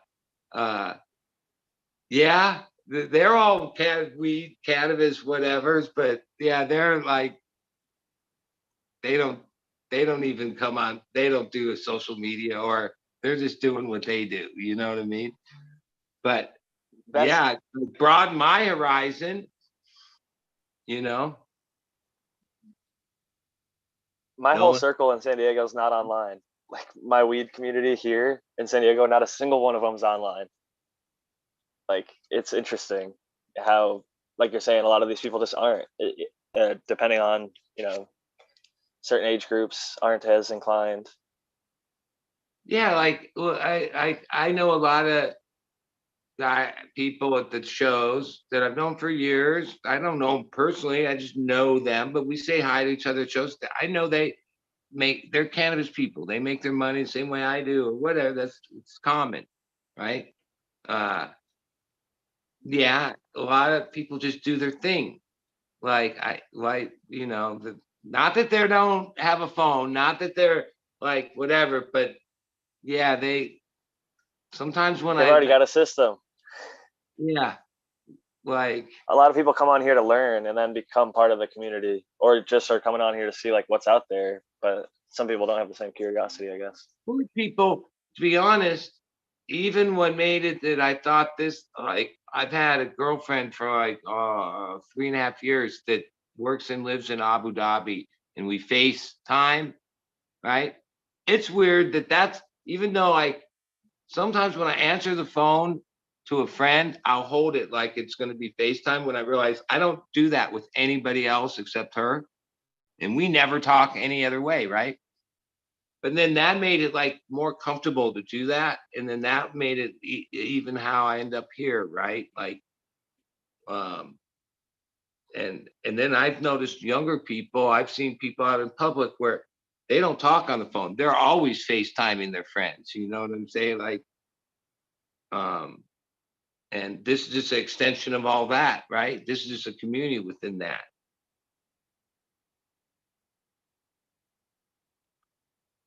But I think my friends would be weirded out if you hit that and was like, yeah, dude, why don't we just talk like this, face to face?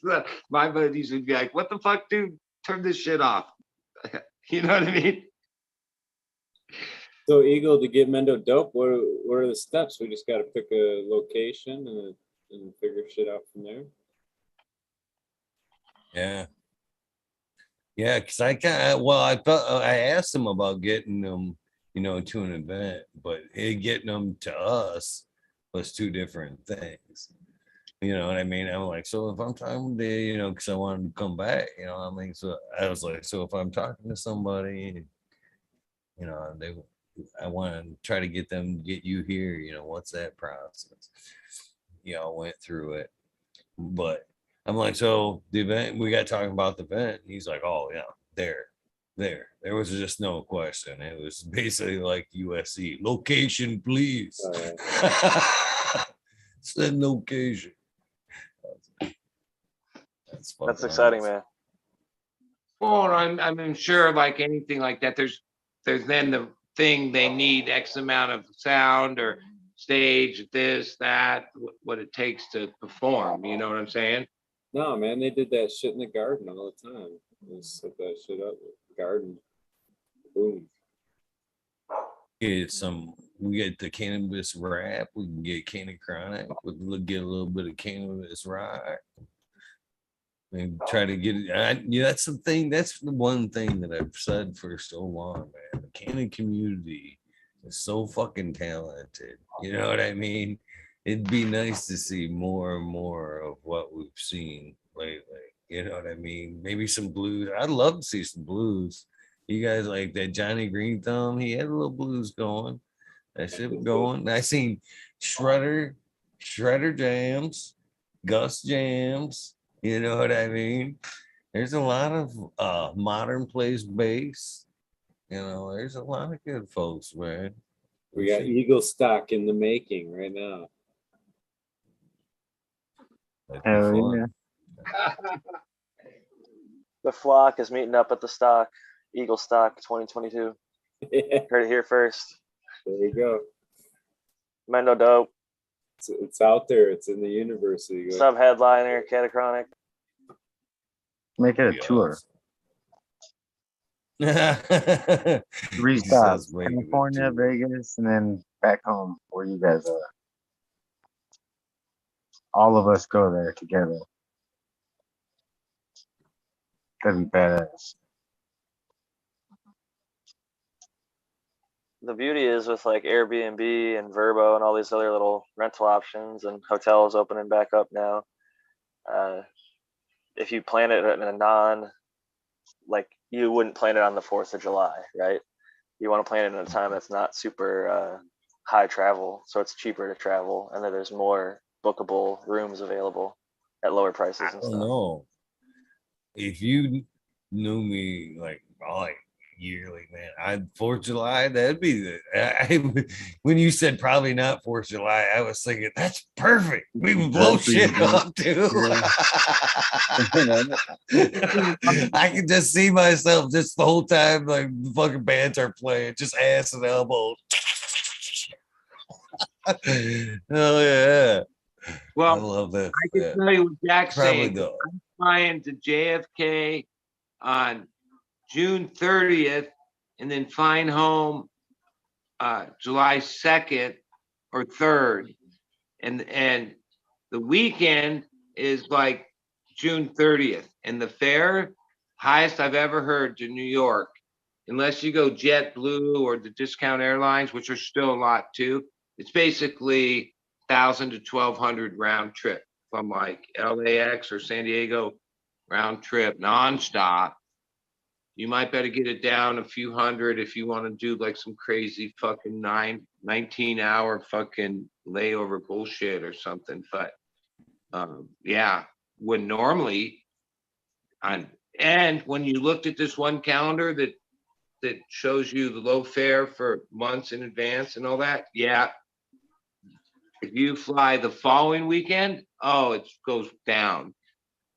Yeah, the fares are high right now, more than normal. What it is, there's not any deals. And if you don't book at least 21 in advance, oh, it's highway robbery. That's what I'm saying, man. It's crazy. Gas prices, that's really what it is. They use gasoline on these fucking planes. It's like jet fuel, but it all comes from the gas and oil industry, and that shit is super high right now. Crazy. Never been higher in our country. Fuck. I don't think it's ever been higher here, and our money is worth less because inflation. So it's like a double whammy. I have to agree. I paid more yesterday than I've paid in a long time. $5.20 at the pump here in Michigan. That's probably the highest I've ever seen. One of the families I work for a month ago filled up their car for $70. 1 month later is $80. $10 difference within a month. Same exact car. I mean, pretty crazy. Yeah, it's like well, first off, I have to buy premium for my car, but then in Oceanside, Same. which is right by the coast, you think, wow, that'd be a place to have high price. There's a few stations that are like the lowest in the county, and in Escondido. And then in my small town, if I have to get gas, because yeah, I don't want to drive that far to get gas or something like that. Yeah, I had to pay $6.29. But when I was up in Oakland, I was surprised because right in Oakland, you'd think it'd be like Oceanside and there'd be cheap gas. Holy shit, no, they were like $6 and $7 in the Bay Area. Even that's how it is here. High sixes, it's like 670 to lowest, like for premium, because our Mini Cooper takes premium. It has been like $6.99, over $7 at certain points. What happened to the Tesla, brother? You got two cars. Yeah, that's the wife drives the Mini. I just never bring the Tesla up because people get all pissed off about Elon Musk and start raging and get real pissed about electric cars, and I don't even like to talk about it at all. Oceanside to Long Beach, what's that? 25 miles, 20 as the crow flies? 30? 40 maybe. As the crow flies? Straight? Yeah. All right, so that's how far the refinery is. I mean, isn't that ridiculous? I think one of the major one is under like a 2-year renovation, and the other one had a problem with still repairing from a fire they had last year or something. They always got a reason. You mean the ones owned by China? Yeah. Dude, look up fracking. Look up the fracking in California. China. It's all over. Fracking is not just in Flint, Michigan. It's in every state. There's fracking all over California. Not every single spot, obviously, but it happens here. So it is amazing to me. Like one gas station could charge one price, and like a few blocks away, they have like some totally ridiculous other price. And then there's these few gas stations that are like placed in whatever key places that are like 50 cents, 70 cents more than everyone else. Like, and that people you're right off the highway. Because you got the AM PM down there, right? You have AM Yeah. down there, right?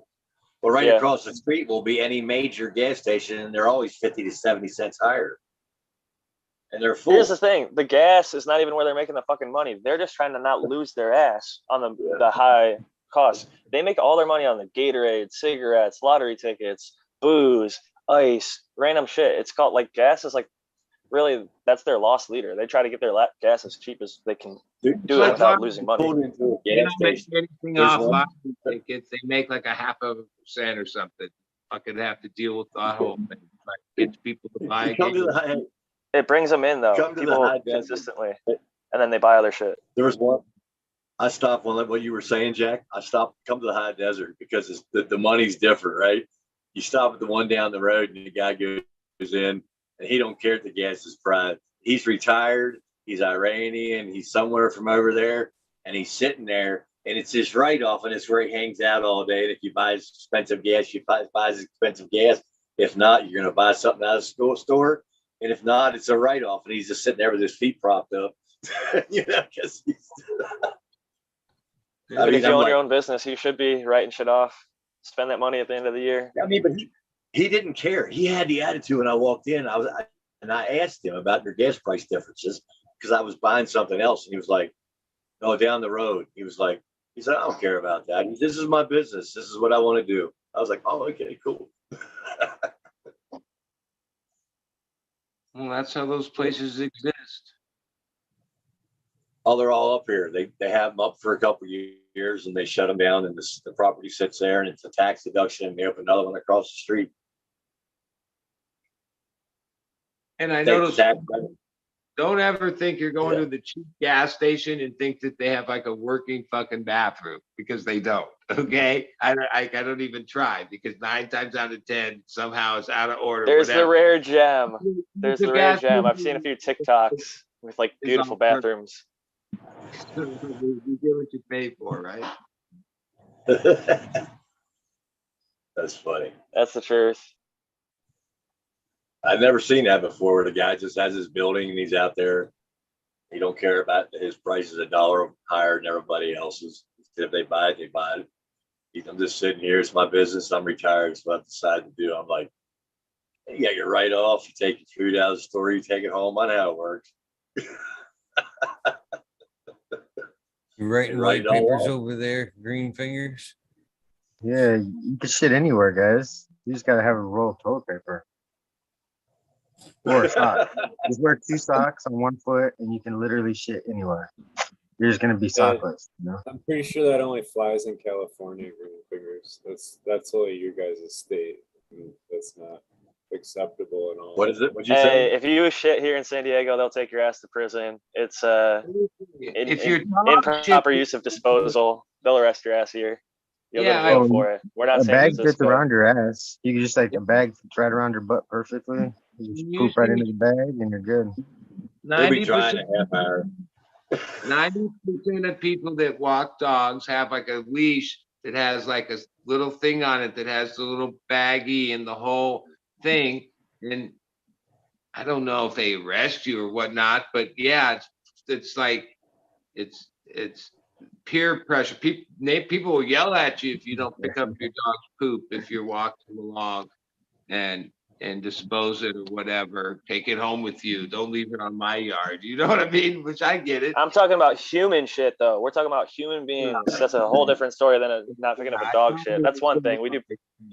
You still get in trouble for dog shit. The other thing with shitting in public is your decent exposure. Dog shit's a $50 fine in California if you don't pick it up. Yeah, that's what I mean. We got it in our neighborhood. We had to put the sign up. We had to put it on the notice so everybody wouldn't stop us because they walk up beside the thing where we have supplied the free things and the bags right out of the things where the dogs are allowed to shit on the ground, so you can pick the plastic up and the trash is right there, and they'll let their dog shit right by where the plastic things are, and it's just laying on the ground. And they finally had to just say, "Hey, we're going to do what California law says. It's a $50 fine. This is the code. You can pick it up. We've supplied everything for you. Be courtesy to your neighbor. It's a smaller neighborhood. We don't want kids, everybody walking through dog shit. It's So we'll warn you the first time. The second time, we have I 30-some cameras. You will be caught. camping in the valley in Socal, and since I was a kid, we had dogs and we walked dogs, and yeah, back then there was nothing like that. Like that, there wasn't even a conversation. You walked your dog, worked your shit, or pit, and that was it. And no one said nothing. That was just the way it was. But yeah, we came to a different world. I had dogs all over the farm. I wasn't running around picking up them shit. This always becomes a shit show every night, I think. Well, but when your neighbors are 20 feet away and all your neighbors beside, and you all go outside and walk your dog and get back in your condominiums, whatever, you can't just let it lay out there like you are living out in the country. No one picks up the horse's shit. I'll say that. You see horse shit. I used to pick up horse shit. If there was horses shit by me, I'd put them in my compost pile. Horse shit won't harm a human. Like dog shit's nasty. No thanks. So is cat shit. That's worse. How about no more shit talk for a minute? All right, let's go to cat piss. Let's make some cat piss. I actually think you know when you're holding a fucking toilet paper roll and saying you could shit anywhere. I don't think the conversation had anything to do with it until then. Yeah, you're the one who brought the shit up in the first place. Did someone say cat? No. It wasn't me, but I thought it was a great idea. That's an indoor cat.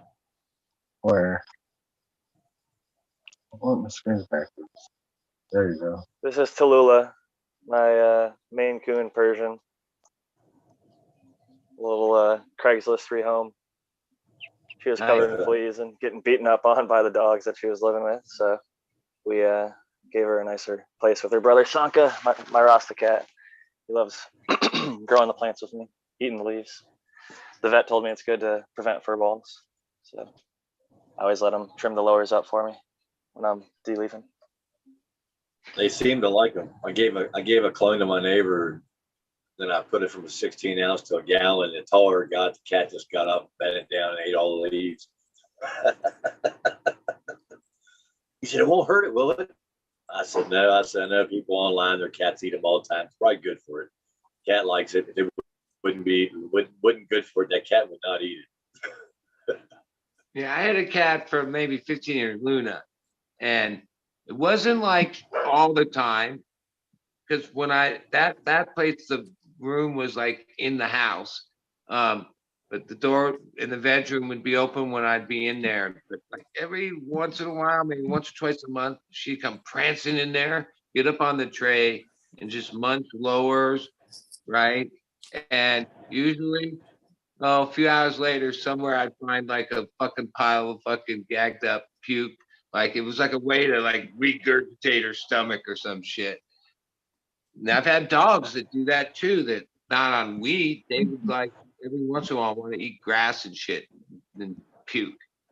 But when I ask vets about that, yeah, you see them just grabbing the tips of the grass, don't you? And you just think, it must be a stomach thing. Yeah, well, the vet said, yeah, that's part of their, need to. They're looking for minerals, right? Yeah. Always looking for minerals as dog food. If you're just giving them raw dog food, not meat, they're probably going to go outside. People be pulling their dogs off the ground. It's like, let your dogs get that nose in there to the dirt, man. They're looking for something. Now, when she was young, there was a couple times where it became a problem because the fan and there was just enough movement that she would like think it was a fucking game, or like if you were fucking trying to play with her. And yeah, but after she got a few years old, she didn't do that anymore. But yeah, one time she just fucking pranced all over a bunch of fucking little four inchers, like veg plants, and fucked them up. Hey, I want to get back to something you guys were talking about right before I forget, I jumped on. Major was showing those seeds. I got seeds off I'm getting seeds off 6 plants right now, but 4 of them are F4s. And one of the plants that in particular, they're all super small. They're all super, super small. I was just kind of excited about that because I like the small seeds. I like them all, but I mean, when you start seeing the uniform, I've never had a plant where it's been that uniform yet. Small is beautiful. They're a pain in the ass though, to sort and shit. Fucking pain in the ass. Yeah. Well, these things are almost rotten on the bud. They got some of those smaller leaves going brown, like on top, like above it rotten from worm eating it, and they're still, and other tops are still shooting new pistils. It's just like, I'm just like, there's 69 days now. One of the F3s got pollinated with another F3. The F4 is actually shot bananas. And it didn't shoot the bananas until 68 days. I'm not too worried about it because I've been putting some major stress on them. But I was just curious. They're kind of just like dry and yellow and rotten starting to rot on the plant. What is that, Jack? So Rez, you've noticed a variation in seed size from generation to on generation? the one plant, no. Yeah. You'll always get that, especially depending on the F1, F2, F3, F4. But if you'll notice, some of the guys who post their seeds and they're separating them for size. So it's going through a machine and it's just separating for size. So they're picking out different seeds for different size. I think some of those guys are picking out seeds for different size and giving you equal quantity of different size coming back to you. I don't think it's size. It's mostly color, right? That's the main variation. I go by color. I rate mine A, size B, is and pretty C. consistent. Well, okay, wait a second. Okay, I want to hear Jack what you say. Like, I just, for a simple rating, I have 3 little separations here. This is my Velvet Punch F3, and these are the F2. You can see I've just got some little labels on there. These used to be as full as this, but what I did was A, B, and C. A would be 100% tiger stripe, like just the best, healthiest seed. B was at least 50% tiger stripe.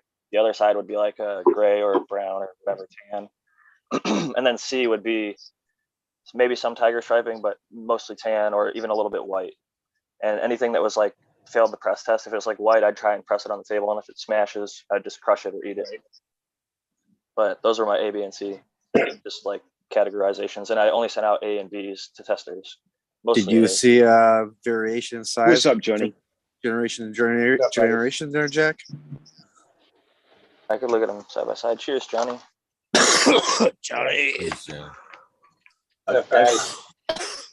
Hey, Jack, I don't think that's really, I don't know. This is my opinion. I don't think the stripes mean a damn thing. I know they do for maturity. They're going to be there coming out of there. But a lot of time, I've had some that are just pure nothing, just pure tan, produce great plants. So in the same batch. So because you can rub that yellow, you can rub those stripes off. You can just rub that. I know, off. but if you don't rough them up too much, and I try to not do that, people tend to, I feel like, think that the tiger stripes are the healthy ones, and I want people to have a good experience when they get seeds from me. I don't want to be getting white seeds or something that it might perceive as premature. All right, so you're saying when you're classifying for something you're giving to somebody, so they have a mindset to go along with that makes them happy with the product they're getting. Yeah, just like generally, that's what I've come. I grow them all. I've done germination tests on the whitest of my seeds, and I've gotten 10 out of 10. And I've grown them, and they've been great plants. But most people would be very upset if I sent them a vial with 10 white seeds, even if they all popped, and even if they all grew great plants. And in some circumstances, I think they might not even grow them because they'd feel like, oh, these are fucking premature seed. I don't want this. But everyone's got a different perspective. Smiley, he said, I think they're 25 or more. He must have sorted through them and only sent the 8 pluses because every one of these seeds are the beefiest fucking seeds in the whole container. So you know about Smiley? He only makes beefy seeds, man. That's it. He's straight up. That's right. That's Smiley's angel. Smiley. How you make the beefy one, I used to Smiley? be a big- That's I trade used to be secret. big on, I think seeds needed age because it came off a plant and there was a winter time and they needed to go. And that was like this thing that I had set in my mind already, even though everybody was saying different things, right? But as soon as I had one of these first seeds dropped off this one plant, I stuck it in the wrong one, or I probably would have left it. I stuck it in the number 2 plant, and the soil's tight. You know, it's at M3, so it's freaking packed tight. I just dug a finger with it, an inch deep, stuck it in there. 3 days later, that thing was up like that, and I went to pull on it. It was the strongest plant that I've had so far.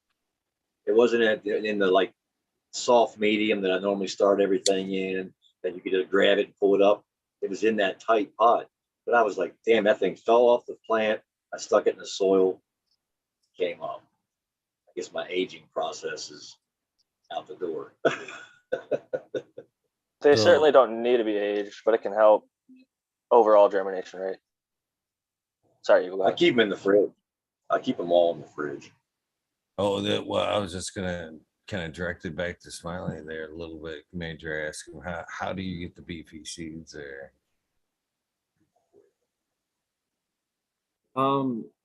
You know, I don't know for sure. I guess my hypothesis on it is timing of pollination and how long it's going to go, like and actually like the density of the pollination too, like how many of the available spots, so to speak, are full of the seed, because then it comes down to like how much can the plant produce to fill all them seeds and all them kind of thoughts, you know. I think, like we talked before, Smiley, I think that when it comes down to timing, exactly like you said, early pollination for a thicker, healthier seed, or a later pollination for a more stock, I think. So it comes down to quality or quantity on that time. So what's the mecca then? What's right there in the middle? What's the sort of what is good timing for both? I don't know, man. That's Let them go. Let them go. Week That's a 4 tough for me. call. Right. That's a tough. Well, see, you guys are selective gonna- pollinating. If I'm pollinating, I'm pollinating to make new F1. So I'm typically taking whatever I've bought or somebody sent me, and I'm taking the same seeds out of the same pack, at least for that, if I have anything else, and breeding them back to themselves. So I want the man with females just to go, and when they go, I want them to go. Wow. Right. So for me, I've always seen the males show within the first 9 days, and then they start releasing pollen about 3 days later, 3 or 4 days later. Then they really start losing pollen. You know, that's why this time I took off 60 branches. I was like, no, we just get the top. We don't need all that pollen. I don't need seeds everywhere. Nice. I want a lot of seeds, but I protected them. I literally set 2 plants taller in front that were my F1s, not the F3s. And the F3s got pollinated, but they didn't get fully pollinated. But those F1s, oh, they got saturated. You know, so for me, I want them to go naturally in that cycle. So my thinking is that if you're flipping, don't you want to flip that male the same time you flip whatever the females are, right? But you guys are, if I'm going for less seed and less penetration, I think I would go a little later, maybe week, like you were saying, 4. I would probably go for week 4, because then I'm not going that's to where get I a gotta lot. disagree, because at this week 3, week 4, you have a bigger flower already, more pistils that are Yeah. already ready to be pollinated. If you start them earlier on, you have a smaller flower, less pistils, and then everything's getting germinated. All the power is going directly to them seeds at that time. Right. That's If you why I wanted was saying more later. seeds, you would go for later pollination, and then that varies as well. How fast is your flowering time? You know, how quick is that onset? Are you going like I do from a 24-hour and you're actually starting to see flower sites develop in week 2? You know what I mean? And not necessarily 3 or 4, the I'll tell you cultivars what. depend on that as well. The first one I did at Salmon River. Necessarily this is the recipe that works. There's a lot of variation that goes into that. Well, that Salmon River I did, back to the Salmon River and the Salmon River to the Moose and Lobster. Salmon River is an earlier finisher in the 50s, 55, 60-day range, 62-day range. And the Moose and Lobster is like a 70 to 72, 76, depending on which one is in there. And I let them all go together. Guess what? They were they were just, I got 10,000 seeds, probably off every plant, 10,000 seeds. It was fully saturated eagle, even though they were small.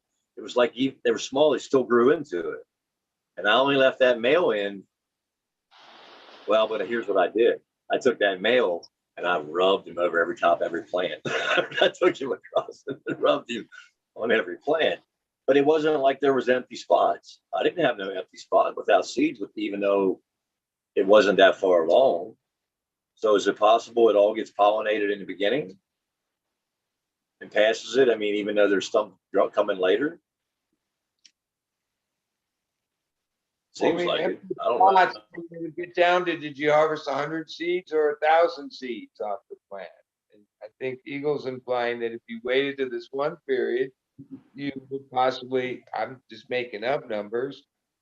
It all depends on the size of the fucking plant and everything, but exponentially more seeds because there'd be more of the bud to take in. Yeah, it's seeded. Yeah. Happy 420, dudes. I couldn't have got any less than 5,000 seeds off a plant, and there wasn't any less than a half a pound on a plant. Most plants were around a pound. One was right around 2. Yeah, but we were talking about getting the big seeds and quality seeds. So oh yeah, we were all over. and I think penetration is key. So I gotta. So add. Smiley, do you collect pollen or do some sort of timing with the male so that you would get an optimal timing to get? I've just been fucking around with it, but I don't save pollen, so any pollen I got has come off an actual plant while it was there. And I've been timing them different ways, from like anywhere from like letting the girls go like 4 days sooner, to actually letting them go 10 days sooner. The boys don't flip as quick, so like when I did the Jack Skillington pollination of that one, the boy actually already had pollen sacs in veg because he was kind of stressed. But when I flipped him the flower, he still went through a whole like flower set. And the pollen sacs didn't open right away. They were still like, they waited to open, it seemed like. So the pollination I thought went a lot later than that. And I'm finding a lot less quality of the seed where like, there's a higher, I think I have a shit ton of them, but I think the percentage of those that I keep or the percentage that would be considered keepers are lower. So you're thinking earlier pollination was better than later pollination in your case? I think so, but I mean, it's just, it's the timing of the male and some of that's kind of characteristic for genetics too, like certain males will do whatever, So. It does take some playing around. I don't think there's a set rule for it, but I do think there is some idea to having a good 55 days after pollination, which if you have an 8-week strain can get pretty tough if you wait 3 weeks to pollinate. I don't think necessarily the seed size is going to change a whole lot from time. I think you'll just get maybe a bigger size, more healthier, just slightly bigger size, but a more healthier, viable seed 100%. But I think if you're going to let it go till full term, till she's ugly anyway, you're going to get a nice ripened seed. But some seeds like the Columbium, for instance, just puts out a small seeds. I think that, you know, that's going to be carried on with the male no matter what. You know what I mean? You know, in your case, I think you've got some good studs over there, or, you know, whatever you're working with is, you know, a good portion of it. But as far as, you know, seed size from germination time, I just think you're asking more out of her. If you wait later, you know what I mean? You're going to end up having to feed her a little bit more. She's going to need, you know, she's going to be a little bit needier and have to go a longer time versus that earlier pollination, less nutrients, you know what I mean? She's going to be a little bit less needy and not have to go as long period, but and get a much healthier, viable seed, in my opinion. Yeah, I'm just thinking of like seed production as like a workload on the plant, you know what I mean? So like if you got 1,000, if you got to do like file paperwork and you got 1,000 pieces of paper to file versus 10,000, it's like, you know what I mean? You might get through a big portion of that 10,000. It's not going to be all of it's not going to be filed, you know what I mean? Big seeds versus small seeds, though, the total weight might be the same amount of seed, so it might have done the same work, right? Do you know what I mean? Hear that? I know that. Brown. Well, I mean, I don't ever make seeds, but wouldn't it also have a factor of plant health and conditions? Like, you know, really having the right amount of light would make healthier, bigger seeds, the right healthy plant with the right everything. The right microbes. Even about any condition, it'd probably be pretty viable, but like as far as like big healthy ones, isn't conditions a big factor? Yeah, Colin from Ethos Genetics did a side-by-side, and I can't even remember which one of the microbes it was. I think it might have been Mammoth Bee, but they took photos and they weighed like 100 seeds or like a however much, like 10 grams side by side, and they took photos like, here's the one with the Mammoth Bee, here's one without, and they were a little bit darker and a little bit heavier with the microbes, which probably meant that soil was more, you know, the nutrients were solubilized for the plant, and when it has it available to it, it can make, you know, a more robust seed because it got more of the nutrient from the soil. Yeah, I remember reading a study about high heat of making seeds too. Increases all those nutritional factors substantially, you know, beyond 2%. So my seeds should be good then. Yeah, that blue right there. I think all that has to do with it because, like I said, it's the workload. You're giving it more fuel to do the work, you know. So, absolutely, nutrition, lighting, all that would have the same shit to do with it. So we've had that question as far as like, so how much of like what you're saying in there, Major, heat as like a stress factor? Something like that, yeah. Apparently that helps with seed how production. much of that plays into the male seed, the male female seed ratio? You know what I mean? Temperature and shit like that, you know, as far as what you get in the end product. It can't be much of a factor because you run the numbers, it's going to be close to 50-50. Every time. See, that's where that is what it has brought up the fucking question, is because how many of us has popped some seeds that had a heavy one way or another? You know what I mean? I fucking have kicked a can a few times when I fucking have had fucking 9 fucking males, 1 female, and it's like, what the fuck have I done? What the fuck have I done? You know what I mean? You're riding on, that's the one right, you dude. Wanted and you're shit. Right. You know what I mean? You're like, man, I've been waiting for this motherfucker. 9 males. And you're like, what the fuck? You know, so I refuse to believe my luck's that bad to where all the males just shook down into my fucking order and shit. There's probably someone out there who got 9 females and 1 male. It probably evens out. If you ran You sound like I a guy did- lost money at the I did craps 4 table. varieties of Wilson crosses, 7 seeds of each. And the one that I had the most excitement over was Banana God, just because of whatever, right? And on the 3 of them, it was 5, exactly, on all 3, 5 out of 7 female. But then on the Banana God, as it all shook out, yep, it was the opposite. 5 fucking males and only 2 females. But still, that's better than 50%. But it was Yeah. on the one that I wanted the most. When I say out. run the numbers, it's like you gotta run at least, 50 pack. You'll see Well, that, they're probably 25 females, 25 males, or close to that, Yeah. maybe plus or minus 5. And actually, over the long haul, I would have to say I'm like 65, 70% female over the long haul. More times than not, there's more females than males. Only a few times have been the strikeout. Never a full strikeout. I had a friend struck out twice on all males. Didn't you mention Chili Verde? You mentioned Chili Verde. I got those seeds. I got all males. My worst was 13 out of 15. Out of Males? 20 pack. Yeah, I had 13 males out of 15, and I sex tested them at Farmer Freeman. Yeah. Kept every male because I did not fucking believe it. It was the first time I used it. And I was like, there's no way. I kept them in my little veg space, flowered out, 13 males. Sure enough, all 13 of them were fucking males. And fortunately, I sealed it up real tight, so I didn't pollinate anything.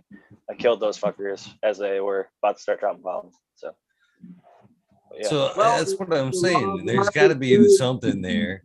No, you fucking 60-degree night, Barry White playing. You know what I mean? Fucking it's something that you just it goes one way or another. Or I think vice as romantic as that is to Hate think sex. about, there's a thing called the He gambler's hates fallacy. sex. You get all the males. That's where Barry White came from, right? But like Smiley was saying, Saying. if you go to the roulette Yeah. table, sometimes somebody's gonna be like, "Oh, it was red the last 6 times in a row. There's no way it's gonna be red again. I'm gonna put it on black." And then guess what? It fucking hits red, and then it hits red 3 more times in a row because sometimes it just does that. Like, Well, shit happens. It's weird. this It's conversation reminds me. statistically improbable, but it happens. Well, the Over odds the are the years- same for every seed. The odds are still the same. It doesn't change really. Well, there I is think- fem seeds. So like Buddy said, about 65% have been female. Certain people from the Dutch were selling reg seeds that were fem for a long time, and people were like, "Oh, I got all females," and like they just thought they had really good luck. And yeah, a lot of But I people were. have to say this, Okay. isn't it most So- of the like the things, like there used to be weird things like, oh, if you use a bloom food to soak your medium or whatever, you have a higher percentage of female. Or there used to be like weird folklore snake oil things that people used to pass around 20, 30 years ago of like ways to make it that you could have a higher percentage of female. But isn't it all that's been like disproven, and there is no way? You It guys is- are you proving my point though. So you guys are seriously proving my point. Even the fact that you can spray the plant, there's something on it. You know what I mean? You can spray something on it and it changes the plant where you molecularly, sorry, Cottonmouth. I'm not even gonna try it again. Fucking molecularly, fuck it. Anyways, changes it somehow. So you know what I mean? That it was them seeds are going to be female from that point on. So why can't another stressor, say heat, do the same thing?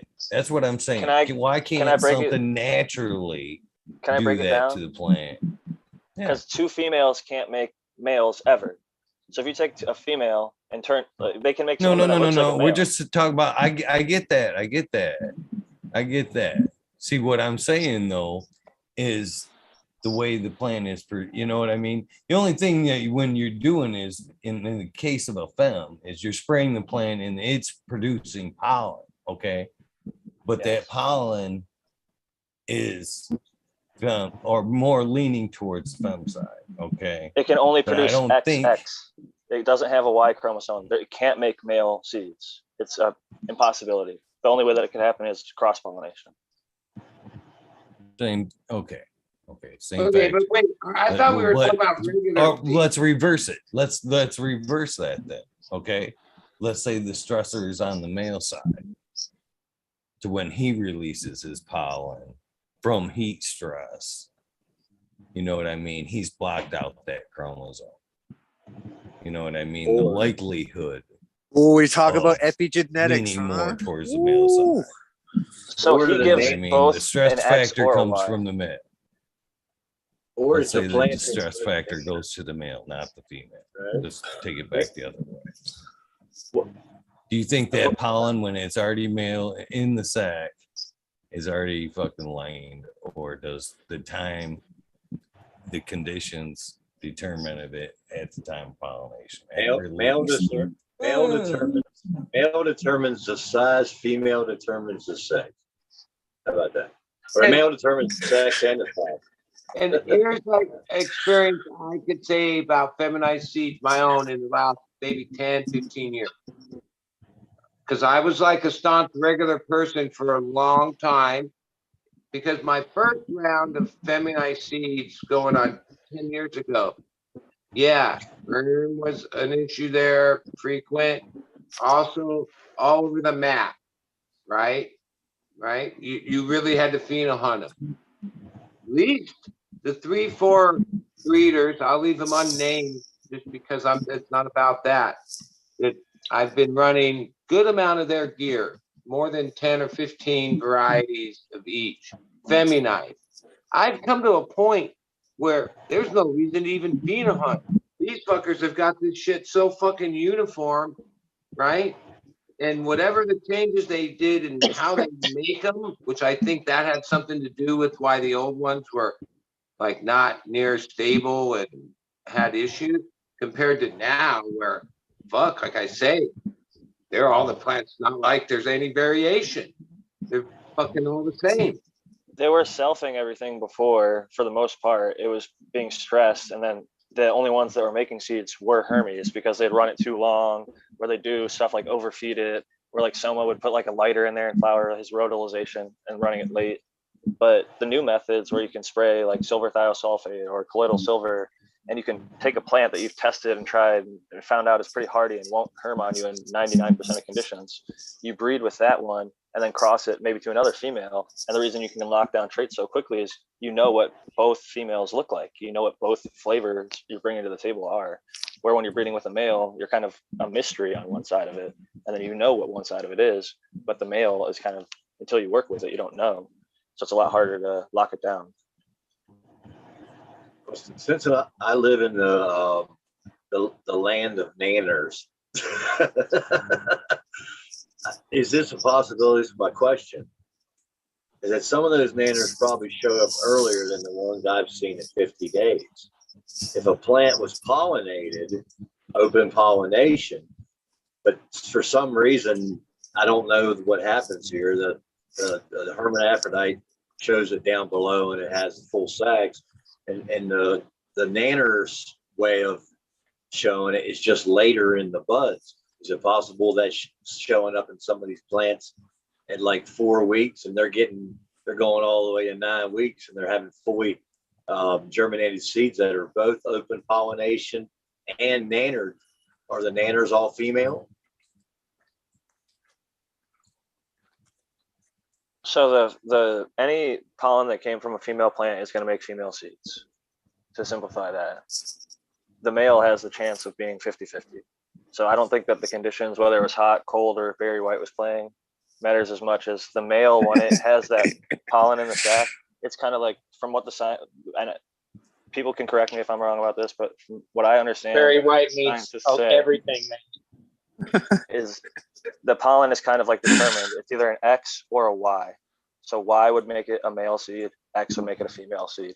The male is XY. We have both. We have an X chromosome from the mother plant, a Y chromosome from the father plant to make a male. Females are XX. So the male pollen can give both either one chromosome X, which will make a female seed, or one chromosome Y, which makes a male seed. Okay, I got a serious question here. I got a serious. Damn it! I got a serious question here. one of those traits later, right? Sorry, Johnny. Go ahead, Johnny. Sorry, stepped over you.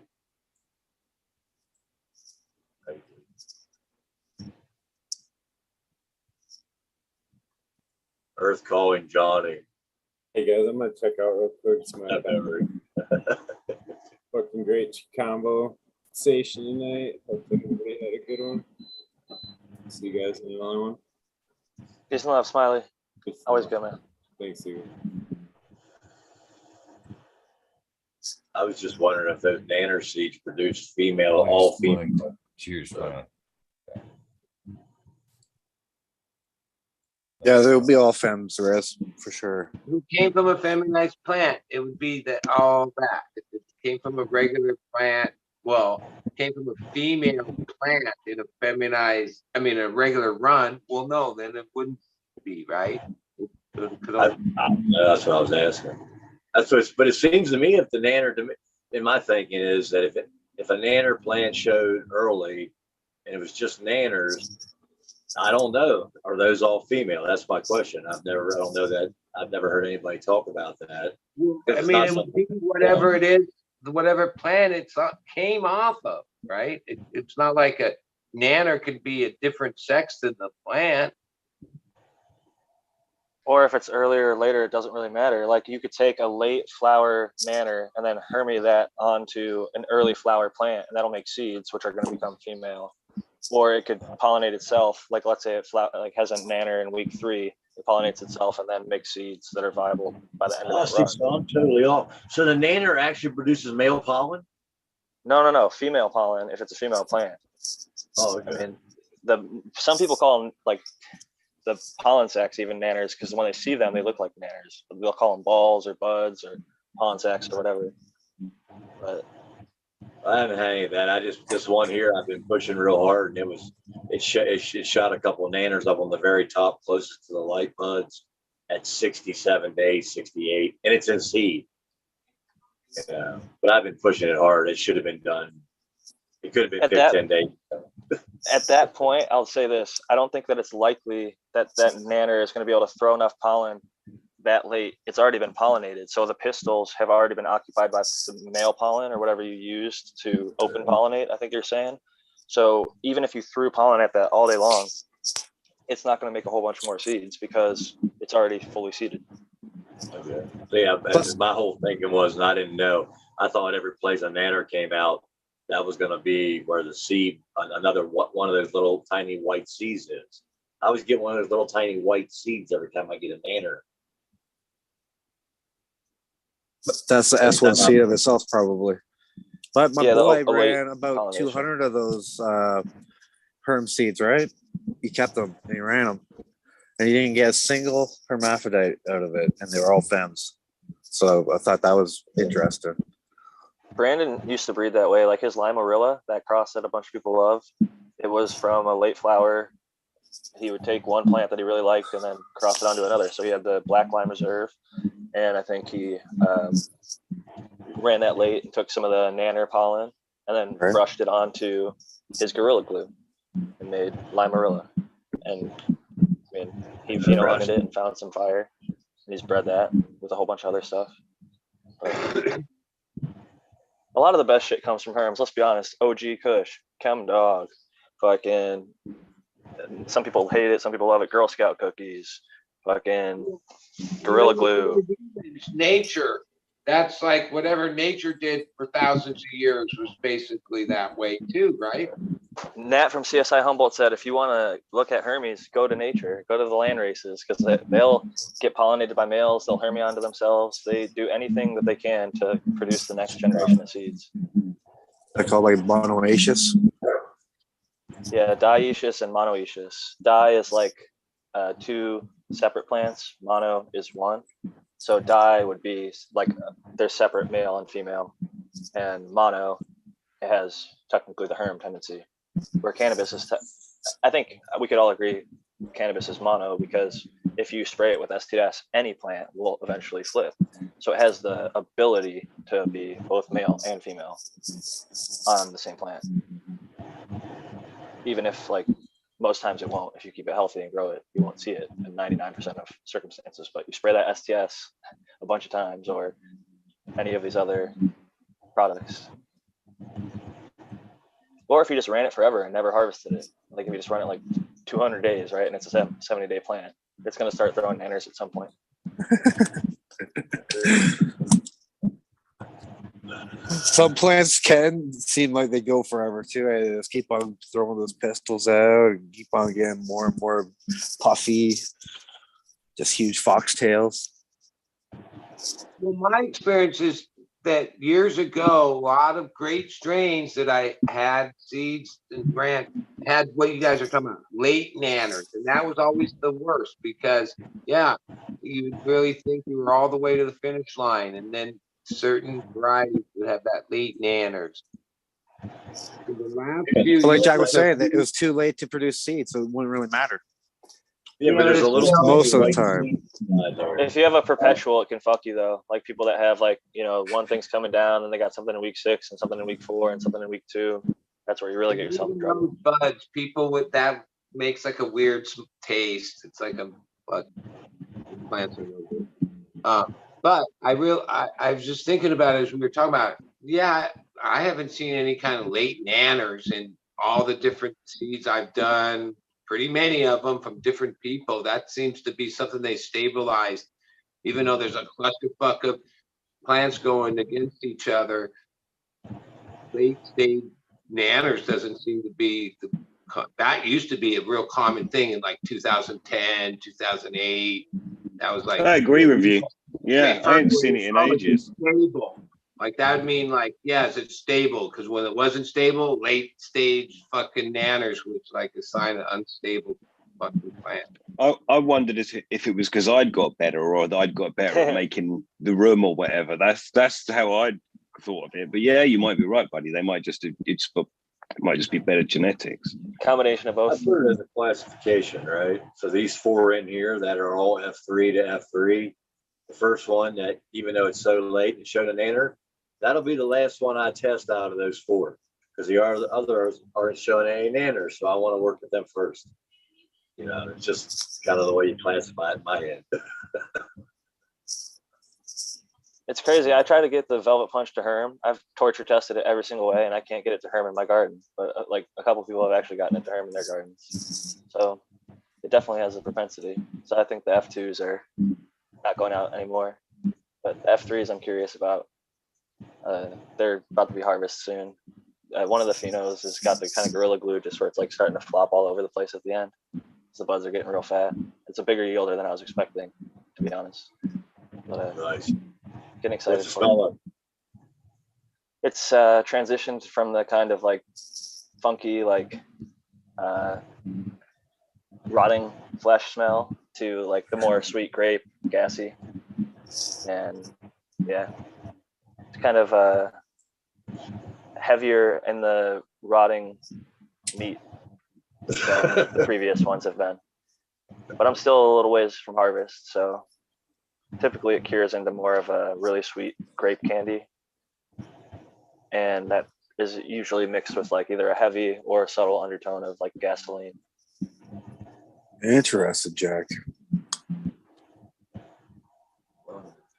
After it cures, sometimes it gets some more floral notes, like lavendery stuff comes out. Tao found a watermelon pheno that I really enjoyed a sample of, and most people are finding grape gas.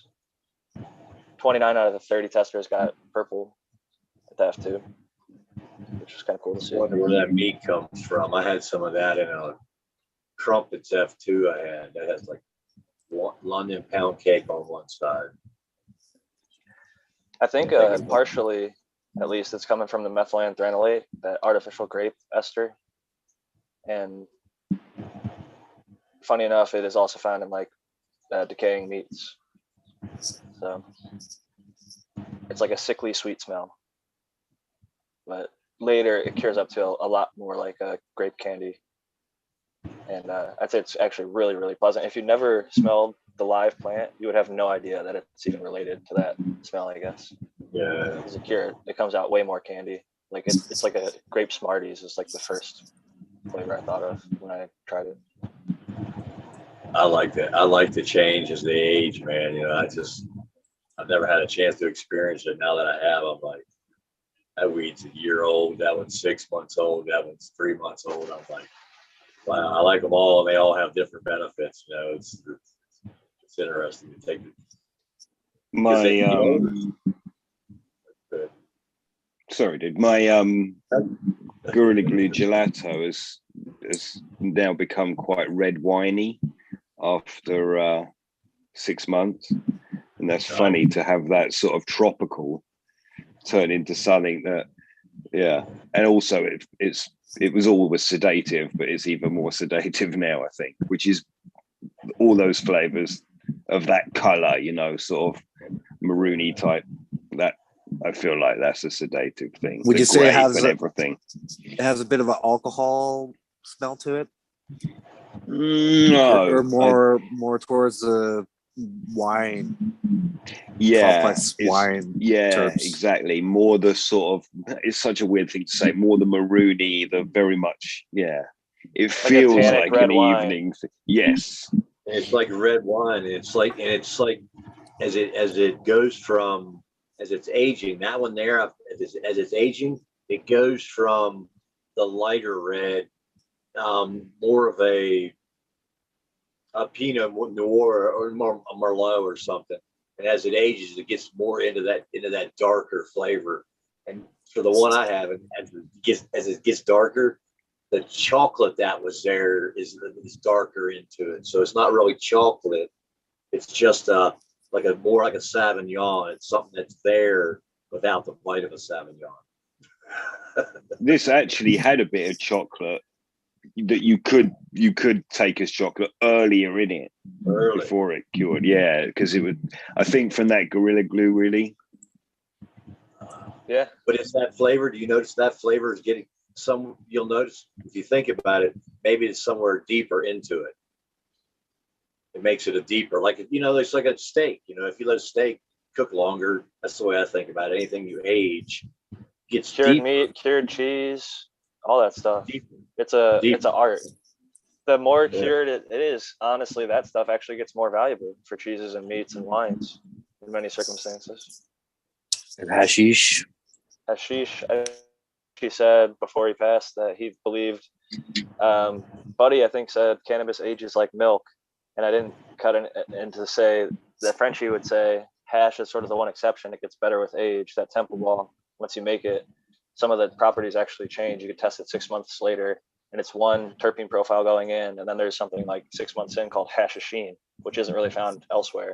It is, Breeder Steve actually found it in just cannabis leaves that he put in veg, threw them in a freezer, and then cooked them up. But anyway, hashishene is like a mixture of a bunch of terpenes, and when they all combine after a certain process, and I think that hash can get better with age. I have some Temple Balls that are 2, 3, 4 years old, and they're still smoking pretty solid. So Jack, I thought what Buddy said was interesting. I not 100% accurate. It's sort of kind of accurate with flour. Well, let me add to it though. Like you say milk, sorry, Major. You extend out to cheese and all the other dairy products. It would be similar to what we're talking about here, where hash would maybe be more like cheese or aged cheese or shit. There's dairy goes in a lot of directions, but there's also that fresh dairy that, you know. And I like flour, preferably flour like less than a month old. That's I was just gonna say a bunch of people like it fresh. That's my thing. And now you can watch a terp and a weed like in this one. It has the wine and kind of, you were saying that there's that cheesy, but it's the milk in the background of, it's not rotten, but it's there, you know, it's in that, used to be chocolate. I don't know. It's wild, man. That's a year old. That was harvested a year ago. And that's the smallest of it. All of it left. Right. Sorry. It's hey, amazing. Johnny. I just want to say cheers to you, brother. Earlier you were saying you had a serious question and you weren't able to get in there. Oh, okay. It wasn't that serious. Yeah, okay. I just wanted to say that cheers to you, brother, and I can't wait to come out and see you in person later this year in Vegas. Oh man, I'm looking to Hotbox Las Vegas, man. That'll be fucking awesome. we're gonna make more clouds than I've ever been in the sky. That's the goal, at least. I'm talking about. Yeah. The beauty is with like Airbnb and all these little things, you could just, if people don't want to stay at a hotel, there's all these quirky little affordable options for people to come hang out and meet up and toke down. The travel is the most expensive thing for most people, but you're already there, so fucking definitely gonna be seeing you. Yeah, I remodeled or set up an Airbnb for somebody out here, so I know where one's at.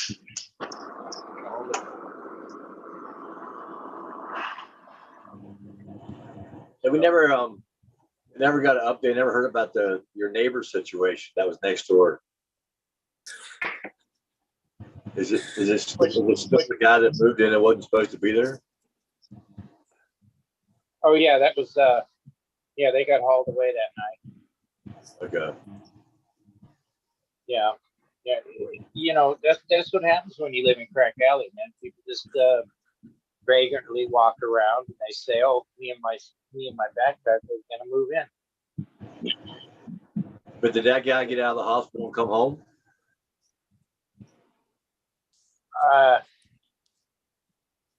No, Yeah, that was a lady.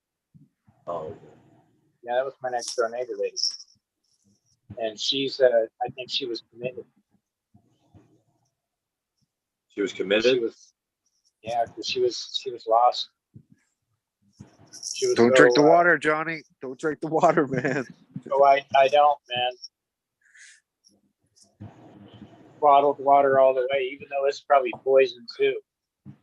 Yeah, filled with white lead. So, are you able to eat more solid foods these days, Johnny? Oh heck You yeah, look like man! you lost a little bit of weight, brother. Well, that's yeah. I lost 15 pounds when I went into the hospital. Yeah, I mean it was just like that. And, I mean, when you don't eat for 4 days, Right on, bro. How you feeling now, getting that real food back in you? Oh man, I love it. It's great. I'm not taking any more pain medicines or muscle relaxers. I'm totally off of that stuff. That's I was awesome, off of that bro. about 3 weeks ago. So, because I hate that shit, man. I don't like pain medicine at all. And it's funny. My doctors always ask me, well, what do you do for pain? What do you do for pain? Well, I do my breathing exercises. You know. So, that's how I take care of it, basically. And that's all they need to know is that I'm doing medically induced breathing exercises. And it works, you know. I mean, actually, if you understand how to breathe properly, you can do a lot with your body. You can take the pain away. I mean, heck, there's a guy that sat in way below freezing water for 2 hours or something like that. His body temperature stayed normal. You know, Wim Hof. all due to his breathing. You know, so I believe that your body has a way of controlling different aspects of itself. You know, so and breathing exercises actually has helped me with my PTSD and things like that, because I've gone into a full-on panic attack when I got pulled over by a police officer. Couldn't breathe, couldn't talk. He almost called an ambulance. You know, but he was one of those diamonds in the rough. The police officer stepped back and gave me a minute to go through a breathing exercise, and I was able to get to the point where I could actually talk to him. You know, and it was, I'd never gone through anything like that before, but I'm glad I had that in my toolbox as far as how to control something like that. You know, because if I didn't have something like that, he would have called the ambulance and I'd been hauled away. You know. That ain't a cheap trip. Or he could have interpreted it as, oh, maybe he's got something to hide. Now I need to pull something. Exactly that. God. Made it 10 times worse. This guy's Yeah. fucked up. Call back up. Yeah, that was right after I'd had my dog attack. For 2 months, I was in shock, and I was just going through the motions. I didn't pay any bills. I didn't do anything. I just woke up, ate, fed my dog, and went to sleep and worked. I kind of worked. I wasn't doing a good job because I was getting in fights with people and couldn't understand what the fuck was going on, you know? I feel that. I'm glad Once that's I behind saw- us, man. Yeah, but once I saw that psychiatrist, man, he opened my eyes about what was going on, and the fact that I was actually looping shit, just reliving constantly, you know. So he helped me with the exercises, and man, I believe in psychiatrists. They can actually, you got a good one, they can direct you down the right road. Yeah. But if you got one of those state people that all they care about is their paycheck, man, yeah, you put shit for you. I got an amazing one, and she made it so I didn't even need to see her real quick. She was like, here's the path, off you go. You're doing great. And she was right. I had a panic attack at the hospital the other day with my kid. What's up, sitting, brother? laying there in the bed. I think I told you, Johnny, that like felt completely helpless, and anxiety, panic, just like the sense of helplessness never felt like that before. And it just, my whole body just went shut down. You know what, Bob, you want to know what it's from though? You shaved your beard, bud. No, it was after. That's what I was thinking. I shaved 2 days ago. So I still had the Samson beard, the power beard. Hell, I didn't even recognize Superman. I mean, Super Bob. I'm Clark Kent right now. Love for that Incognito. though, Bob, man. Love for that. And sorry that happened, brother. That it's so debilitating. And when it first happens, you don't know what's happening because it's so physical. It's extremely shocking. So And yeah, love. And it was, that. and the thing, like I knew what was happening. Like I've never had one before, but I just knew that's what was happening. And like, you know, my legs started going weak and they started shaking. So I sat down and I was fighting it. And like it, probably 5 minutes I was fighting it, and then it just overtook me, and like I couldn't lift my arms. Like I started getting the tunnel vision. Fucking like my whole debilitating. It'll take every ounce of energy out of it. Yeah, and my whole body was like expel everything. I had to piss, I had to puke, I had to shit, like all at the same time. I was like, oh my fucking Christ. I was trying to stuff I'm like, I have to pee, and they give me one of those jars. I'm trying to stuff my cock in the jar to piss. I'm fucking, oh man, puking. Oh, there were like 8 nurses around me. They're like, has this ever happened before? My wife's like, no, I don't know what's happening. And I struggle out. I'm like, I think it's just anxiety. No. Yeah, family's all good though, Bob? Uncomfortable. Oh yeah, everything was good. He had to have, because he's so young, he had to have a couple teeth removed from caps, and they can't do it because he's so young. So they had to put him under, and he was totally fine. But just seeing him there with like waking up from anesthesia with his eyes rolling around, and he's going, what happened? I don't feel good. I was just like, that father instinct was just like, the heart dropped. It was overloading. Yeah. Wow. It's like, oh, I can't do anything to help you. And I'm so helpless right now. My body was like, you fucking suck. Shut down. Restart. Speaking of shut down, I'm shutting down. So peace and love, Eagle, Greenfingers, the Major, Buddy, Johnny, Rez, Green 13, and Cheddar Bob. Great seeing you all, gentlemen. Have a lovely rest of the night or day, wherever you're at. And I'll Get catch that you, beauty sleep. I need it. I definitely need it. Take care, Jack. Love you, Jack.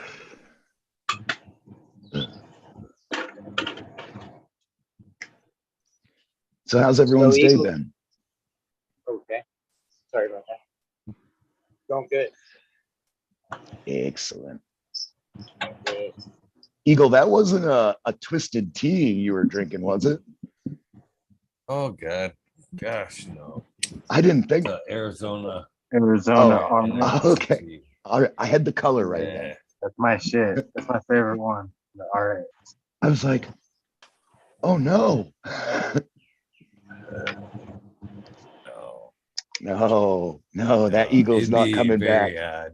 My kids have never even seen me fucking alcohol buzzed in 28 years. Never. Yeah. Never. I can honestly say never. Yeah. My youngest is like that, but like the one that just graduated, he was going to go to a graduation party with his friends. I was like, you going to drink? And he's like, no, probably not. I don't really drink. I was like, yeah, you didn't have the best role models for for drinking when you were growing up. It's like, sorry about that. Sorry. But I don't know. Hopefully I scared him enough to. It's a weird thing if you drank for like a good heavy period, like a heavy period, and you give that shit up, man, your liver, your body doesn't like that fucking alcohol. It takes next to nothing to fucking get you tipsy.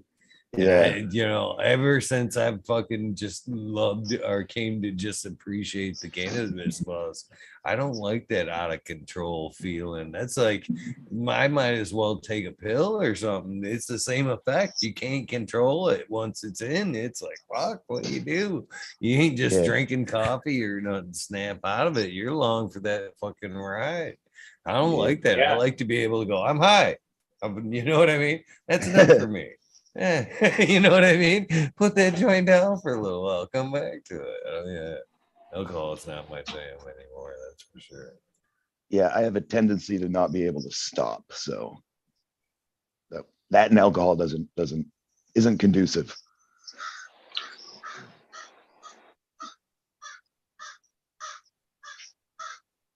Plus, I honestly remember those days, like when we were talking about alcohol the other night, man.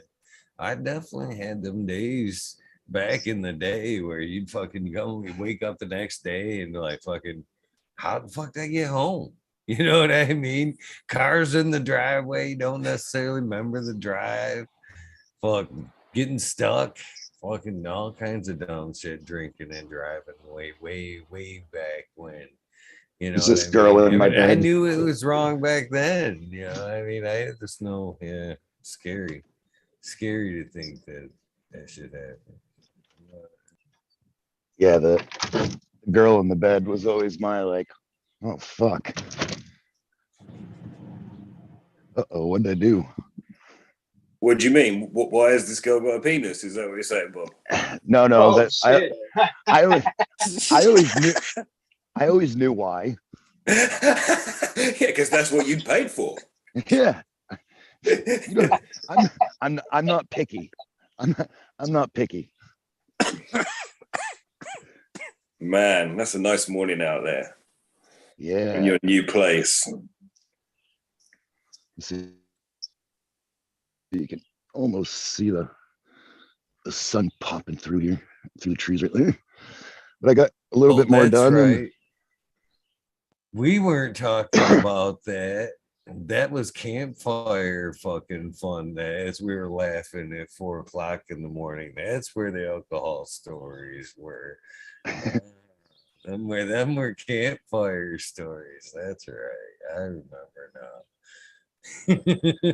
I remember, man. We were just talking about that. And I thought, it wasn't this. It was us, but it was in the woods. We were having. You guys got it. We agreed. What happened? Well, the stories told in that forest were like Vegas. Vegas rules. You want to get out of those kind of conversations, you got to come sit at the campfire. That's all I can say about that shit. That was good times. Those are good stories. They were good stories. Oh, there's Thunder Dan. Cheers, brother. He was fucking fun to hang out with. I gotta tell you that. Gus, Dankovich, all them cats, Modern, Detroit River Rat, fuck. They're Naughty Nicky. That's right, Naughty Nicky and damn it, Crispy Treat Kitchens, who are was on the show a while back ago. Cool. She does the edibles and stuff. They said they were headed out to Vegas sometime soon. I was like, you better look up Johnny Canna Seed when you get out there. He's Damn the Vegas straight. representative.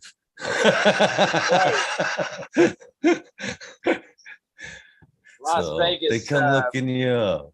Oh, Well, we know Vegas. Eagle, when Las I saw Vegas you chat. cruising in the golf cart at a festival, I knew you'd like hit the top level because yeah, that's festivals and having some kind of transportation is only a few lucky people are doing that.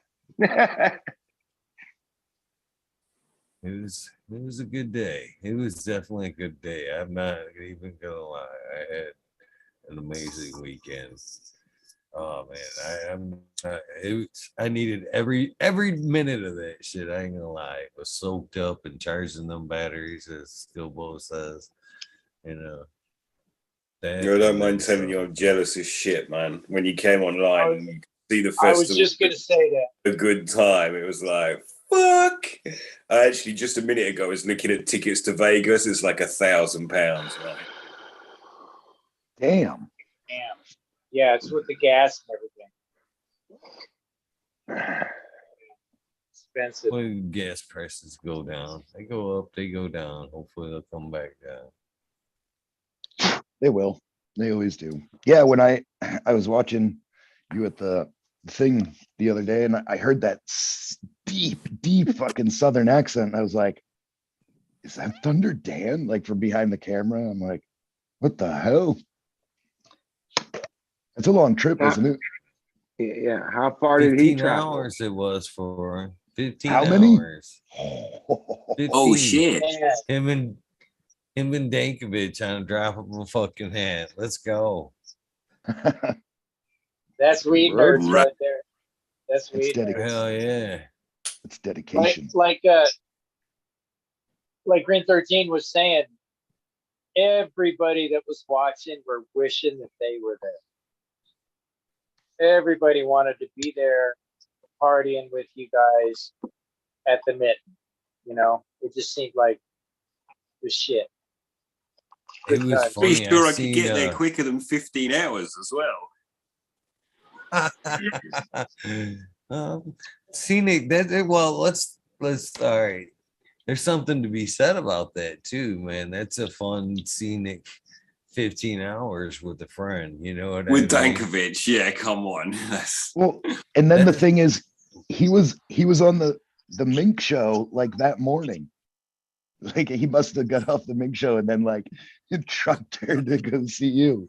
No mention of it at all.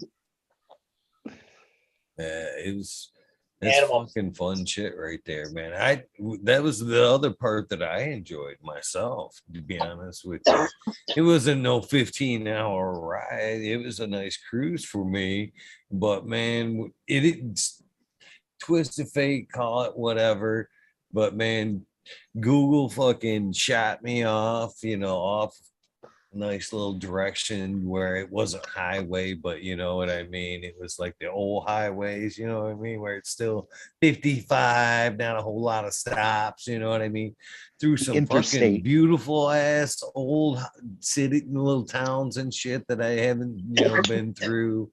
Seen some beautiful fucking old country houses that I love, you know what I mean? The old fieldstone foundations, they got the 1 foot fucking base in there. I love that shit, man. I'm a huge fan of older architecture and shit like that. I appreciate all that shit. So, and then the lush, of course, springtime fields and shit just popping off with the bright green and shit. It was a fucking good drive, man. Good drive, excellent weekend, and I couldn't be any more grateful for the drive at times, the whole shebang. To be honest with it. Did a lot more people show up through the weekend? No. It was that's one of the things I was talking with Astro Charlie about. He had showed up Sunday. and the event was a little bit more on the slower side. Vendors are trying to, off what they, the last of their shit. And he was like, man, I don't know if I'm going to come to this event another time. You know what I mean? And I'm like, well, that's kind of sad because you know what I mean? How can you judge it on this one event? You know what I mean? Even if though Mendo was there, you know what I mean? It's a building thing, you know what I mean? That's how events are made. Is one time it was good, next year it gets better, you know what I mean? So how can you necessarily say, I ain't coming back, you know what I mean? You gotta have some faith in the event, and that was a good start, man. I tell you what, that Big Cloud Farms down there, it was a hike for me, but fuck it, I showed up. And I had heard through the grapevine that camping was full. And I was like a little bummed on that aspect. Went down planning to stay with Modern. And then I got there and I'm like, right off the bat, they're like talking about camping. I'm like, is there camping? They're like, well, all the like RV, electrical lots are full. But we got 55 fucking acres. Anywhere you want to throw a tent, park your cars, whatever, man. Fucking have at it. Fucking. And I'm like, hell yeah. And that was the vibe there, man. I'm like, fucking, I love this shit. This is the way it should be. And yeah, I ended up camping instead of heading back with Modern. I kind of thought, man, I come to fucking be around a campfire. I don't want to go under the lights. I want to be inside under the lights and shit. I want to be, and it was a good choice, man. Like I said, man. Did you have your shit with you? Great people. Huh? Did you have the camping shit with you? No. Cool. We just kind of partied down, stored it out, crashed a little bit, and got up, tuck and roll again for the next day. Yeah. Well, you had your truck. It's camping, Green 13. It's fucking camping. You make bells. You had your truck, right? You had your vehicle. So always one night in a vehicle ain't that hard. No, that's what I said. When you're partying. I don't give a shit. Fucking usually if I would have known and been more leaning towards that side, I have another vehicle, the Tahoe, that I can like put them seats down and fucking blow up an air mattress and fucking crash for a couple hours. Queen-size bed. Quite comfy. Yeah. That shit ain't bad at all. Yeah, I ain't afraid, that's good times, Did you make it back to the Native American tent? Did you pick something up from her? Yeah, I got this thing right here from her. This cool, man. Thing with the malachite stone inlay. It's got brass inlays. She had one with some mother of pearl inlays. She had fucking all kinds of super cool shit. This thing right here, this thing's pretty fucking badass. $20 is what I paid for that fucking thing. Did you? Yeah. Fuck. Good price. Yeah. Well, you almost what's that, half of what she had made that time by the time you had talked to her. I felt bad. She had that huge tent and she had only sold I think she said like $48 or something like that. Yeah, the day before. Luckily, man, when we were standing there, some lady come up right there in the beginning and bought that black headdress. That shit was, oh man, there was so much cool shit. We were talking about it. I didn't catch it on air, but there was she had a hoof canteen. Hoof canteen. And I was talking to Thunder Dad. I'm like, I'm not a drinker, but back in the day, how boss would that be to fucking show up fucking with a hoof canteen full of fucking whiskey and shit? I'm like, some beef jerky off the side of your boot. Right. She did, man. She had some awesome stuff. An amazing lady, man. Every time that I stopped in there, which was a fucking couple of times, I kept telling her, I'm trying to bring people in here. And I was. I dragged a few people in there, but super cool lady, amazing to talk to. As much as I tried to, try to get her to network and yeah, that was funny. she- You're like, where can people find you? She's like, they can't. I was like, oh, I said, she insisted on it, man. The more and more she's like, my people just don't believe in it. And I was like, oh. She said she was still like hunting with like fucking blow darts and fucking muskets and shit. I'm like, what? She's like, yeah. I'm like, muskets. All right. Just as unnatural as she could be. Wow. And she had like a grandson who I believe he was like a great grandson. And he was, obviously he's like, man, I keep telling her. She thinks texts are fucking emails and fucking she don't even have a fucking clue and shit. So I'm like, this is such a shame. She could be, set from someone. But at the same time, like, what a blissful life not living through that technology. You know what I mean? Like we are all in such a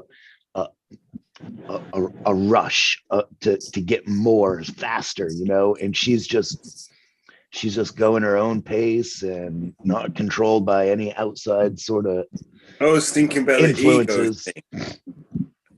No phone, less ego, less call me, look at me, less of that. And so that's it. I'd love to get to that point, that would be cool. But it's like I want to check in with the bros from the show as well, So it's a weird one where it's a good communication source, but also not great for the ego. I'd buy something from her, but she has so much stuff. She wants to sell it. She said she needs to sell it. She wants to go somewhere else. She wants to come back here and go to the other place, but she won't listen to her grandson. I understand, but she was a sweetheart, man. She had some real nice pieces there, man. What's up, Dan? That's the path you tread, though, isn't it? How much do I want something to then not have this other thing? Or, I'm prepared to sell my wares, but I'm not prepared to go on the internet. It's like, that's the life you choose. Like Eagle, if he makes a certain amount of pieces when he makes them.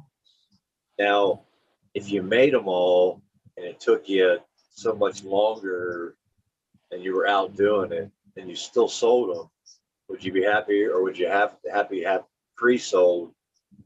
She has so much stuff, because so much of that would just go and she'd be sitting on money. She'd be like, I just didn't, nobody knew. I was always grateful they sold. I was always grateful somebody gave a shit that admired, you know what I mean, or wanted what I want.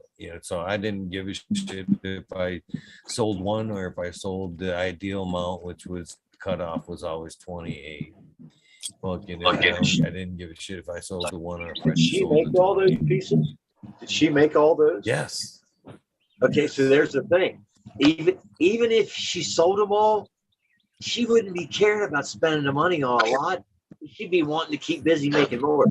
It's like, so for her, she was happy, right? She was happy, but she was also like hoping to sell a lot. I hope she did. That's an interesting thing you said, Rev. That's right. That's funny. You just get addicted to, money then. I'll just make some more then. We think about time. You said how she's hunting, how she's killing. It's a matter of time and perspective. The guy who's got the nice rifle, might go out and kill it right away. Doesn't have to take all the time, preparation.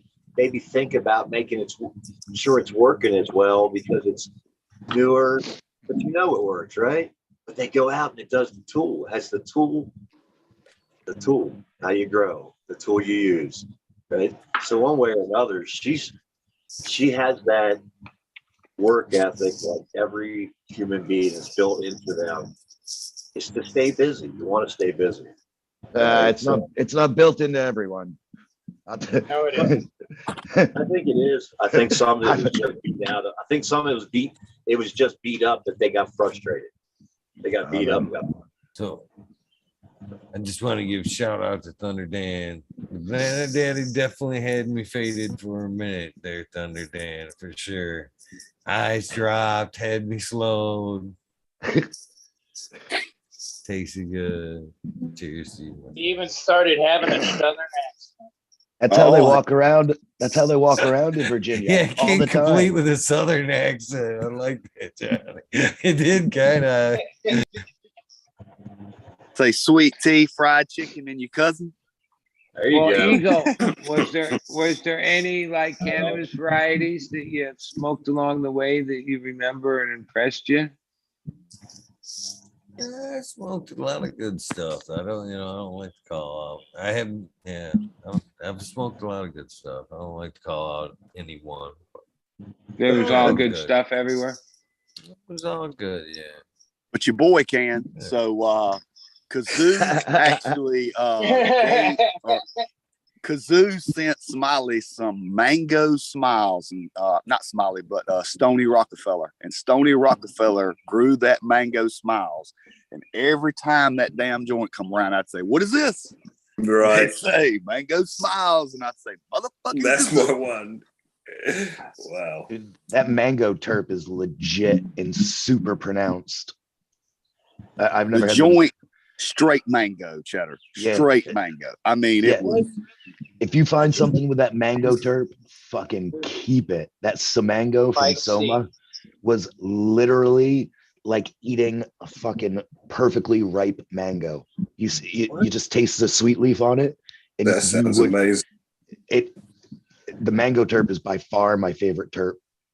So and the fact that the doobie was the size of your thumb, Green 13, it was like the biggest one to roll around here, and oh my, it was nice, man. They were. I'm glad you specified whose thumb, because a little hobbit, that would have been like a quarter joint for you guys. Yeah, sure would have been like, take that to the face. So that answer I just gave is honestly the reason we'll never have an Eagle Cup or nothing of the sort. I fucking seriously, man. We'll have grow along. We can have grow alongs or whatever, but to call one out, call that, No. It's all good. Everybody's a winner at Eagles Place. I mean, and it also, that kind of depends on your personal preference, right? Because I ran into some funky, I'm talking about stank breath. I mean, just some halitosis. Yeah, the stankier kinds. And like Shredder had one of them. And I'm not big on the funky, but you talking about high, just smack you in the face high? Like, okay, we'll deal with the bad breath to get this high. So a fruit appeals. You're hanging with the weed nerds. It's all good. That's what I'm just saying. Absolutely. The next month you'll like something else better. Probably true. Even picked up some auto weed. Shit. Uh-oh. Come on, let's hear the auto reviews. What? Second one tonight. You shrunk. Yeah, it happens from time to time. Your arms and legs are just like connected and shit. I can make my arms longer this way. Superpowers, man. Thunder Dan, how come you don't have any sun yet? You're muted, Cheddar Bob. It's coming, bro. Good to come outside before it tries to melt your motherfucking ass. This is what happens when you live in a place that sees the sun first in the country. When'd you get sun? A few minutes ago? No, about 4:00. God damn. Yeah. What time does it get dark though? About 8:30, 8:45 right now. That's Oh, pretty good. About 8:30. It's pretty dark. Oh, okay. See, we stretch out an hour past you. It's about 9, a little bit after that now. Yeah. Not dark till 10 here. Okay. Yep. You hear them fucking birds though, don't you? I swear I need an AK-47 to run these motherfuckers off. You know what they're Jesus, you saying? gotta be Look a at pretty this good shot blackbird. with an AK-47 to hit some birds, man. They're looking That's at why my they make. blackberries. That's why they make bird. Saying, "Here they That's why they come." make bird shot, bro. AK-47. Yeah, AK-47 with bird shot. Big shot. That'd be something. Just get yourself a slingshot. Fucking birds. All they want's my blackberries. All they want. Oh, shit. Once they eat the blackberries, they leave. Motherfuckers.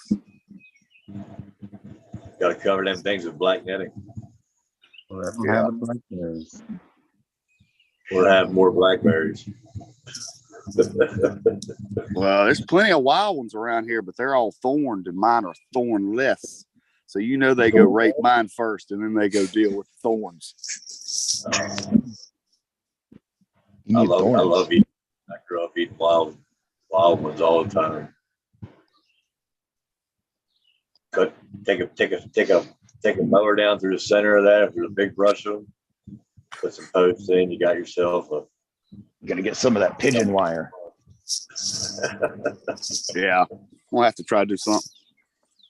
Just you run them like you would rows if you got a whole field of them, and just run it through like rows. And you can put a T-post on each end or a wood post on each end and drive T-post through the center of that row where that is, whether it's 50 foot or 20 foot or 100 foot, and then just fish the wire through the center of that, and they'll grow up on that, and then put 1 or 2 or 3 wires for a trellis. And then next year when they die, you can go out and weed the ones you want, kill the ones you don't. Just mow that center. Just a thought. Things I know now I wish I'd have done when I had the 20 acres. I let the goats eat it all. I wish I wouldn't let the goats eat it all. All right, dudes. I've got an unlimited amount of work to do. I'm basically sitting here trying not to go and start, but I'm going to go and start sunning. So thank you for an epic morning. Peace and love. Have a great day. Cheers, Green. See you, Green 13. The blackberries, that's good eating. The what? Now, The blackberries. I'm kind of tired. Good I want to eating. get back into my bed. All right, gentlemen. Peace and love. All. Peace, Johnny. Peace, Johnny. And I'm going to follow. I got some work to do. I've been out of town. It's been great, Eagle, and everyone else. We'll see you around soon. Have a good morning, everyone. See you, buddy. Be good. Yeah. See you, buddy. Yeah. Yeah, it's that time, guys. I got some catch up work myself. I'm sure You muted, got Cheddar. some. Thank you, Eagle. Yep. I was gonna Everybody say my good. day's starting at 5:30, so everyone have a good day. It's good to see you, Eagle. Peace, Another y'all. great morning, waking up, turning over, seeing your face first thing. It's lovely. Look into the dreamy eyes. Look, you're blushing. You're blushing. You're looking like your shirt. So I am too. Later, Cheddar. we'll see you. Have a good day, brother. See you, Eagle. See you, Greenfinger. See you, Thunder Dad. Peace, Riz. Get your work done. Later, Raz. Love your neighbor as you love yourself. Cheers, Eagle. Cheers, Green Fingers. Y'all be good. Cheers. Guess I'm gonna You go too, fuck man. around in the crawl space. I had some fun hanging out with you, man. I got We had fucking a little good time. giggly. If you go back and watch that too, I got a little giggly, man. A little giggly with smoking the banana daddy. Cheers, cheers. Seriously. Y'all be good. Seriously, man. Go back and watch, man. I was fucking laughing my ass off while everybody else was talking. Cheers, brother. Absolutely. Peace. Have a good day, man. Everybody go plant some seeds. You go, thank you. Have a great weekend. Fucking hopefully it's a better week. Love you. Have a great morning, night. It's just whatever. not the end of the day without a fucking green fingers goodbye. Right? I haven't slept right, man. I haven't slept right. Shit, I haven't slept right because it's been hot, 115 degrees by 10 o'clock in the daytime. I'm like, what the fuck, man? All right. Love you, Eagle. Have a great day. Brother. You too. Whoa. With that being said, it is time to wrap up. 653. Holy shit. Holy shit. 653. These things are adding up quickly. I don't know what the fuck I got on my lip, man. It fucking zit. I was thinking as I was drinking these fucking cans I was drinking all weekend. Oh, there ain't nothing off one of them fucking cans on the week. Pissed. Put the old sexy specs on while I do some fucking shout outs. Get back to some music. Here we go. This shout out friendly, maybe. What else we got here?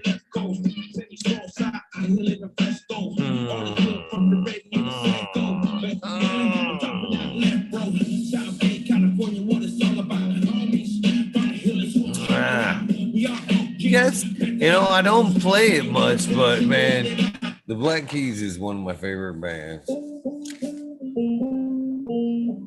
I've spent a lot of time listening to some Black Keys as well. Sub Cool D's House of Dang, Mama Lost, I'm 10, Scary Roll 420, Greens on Bum, Christina MG89, Unplug 705, Medical, McCullough, Rick G, the Rebel, the 9G207, Fabian Salinas, Dave's not here, Tom Smoot, Greg Walker, Mendo No, pleasure hanging out with you guys, man. Legends. T-Dog.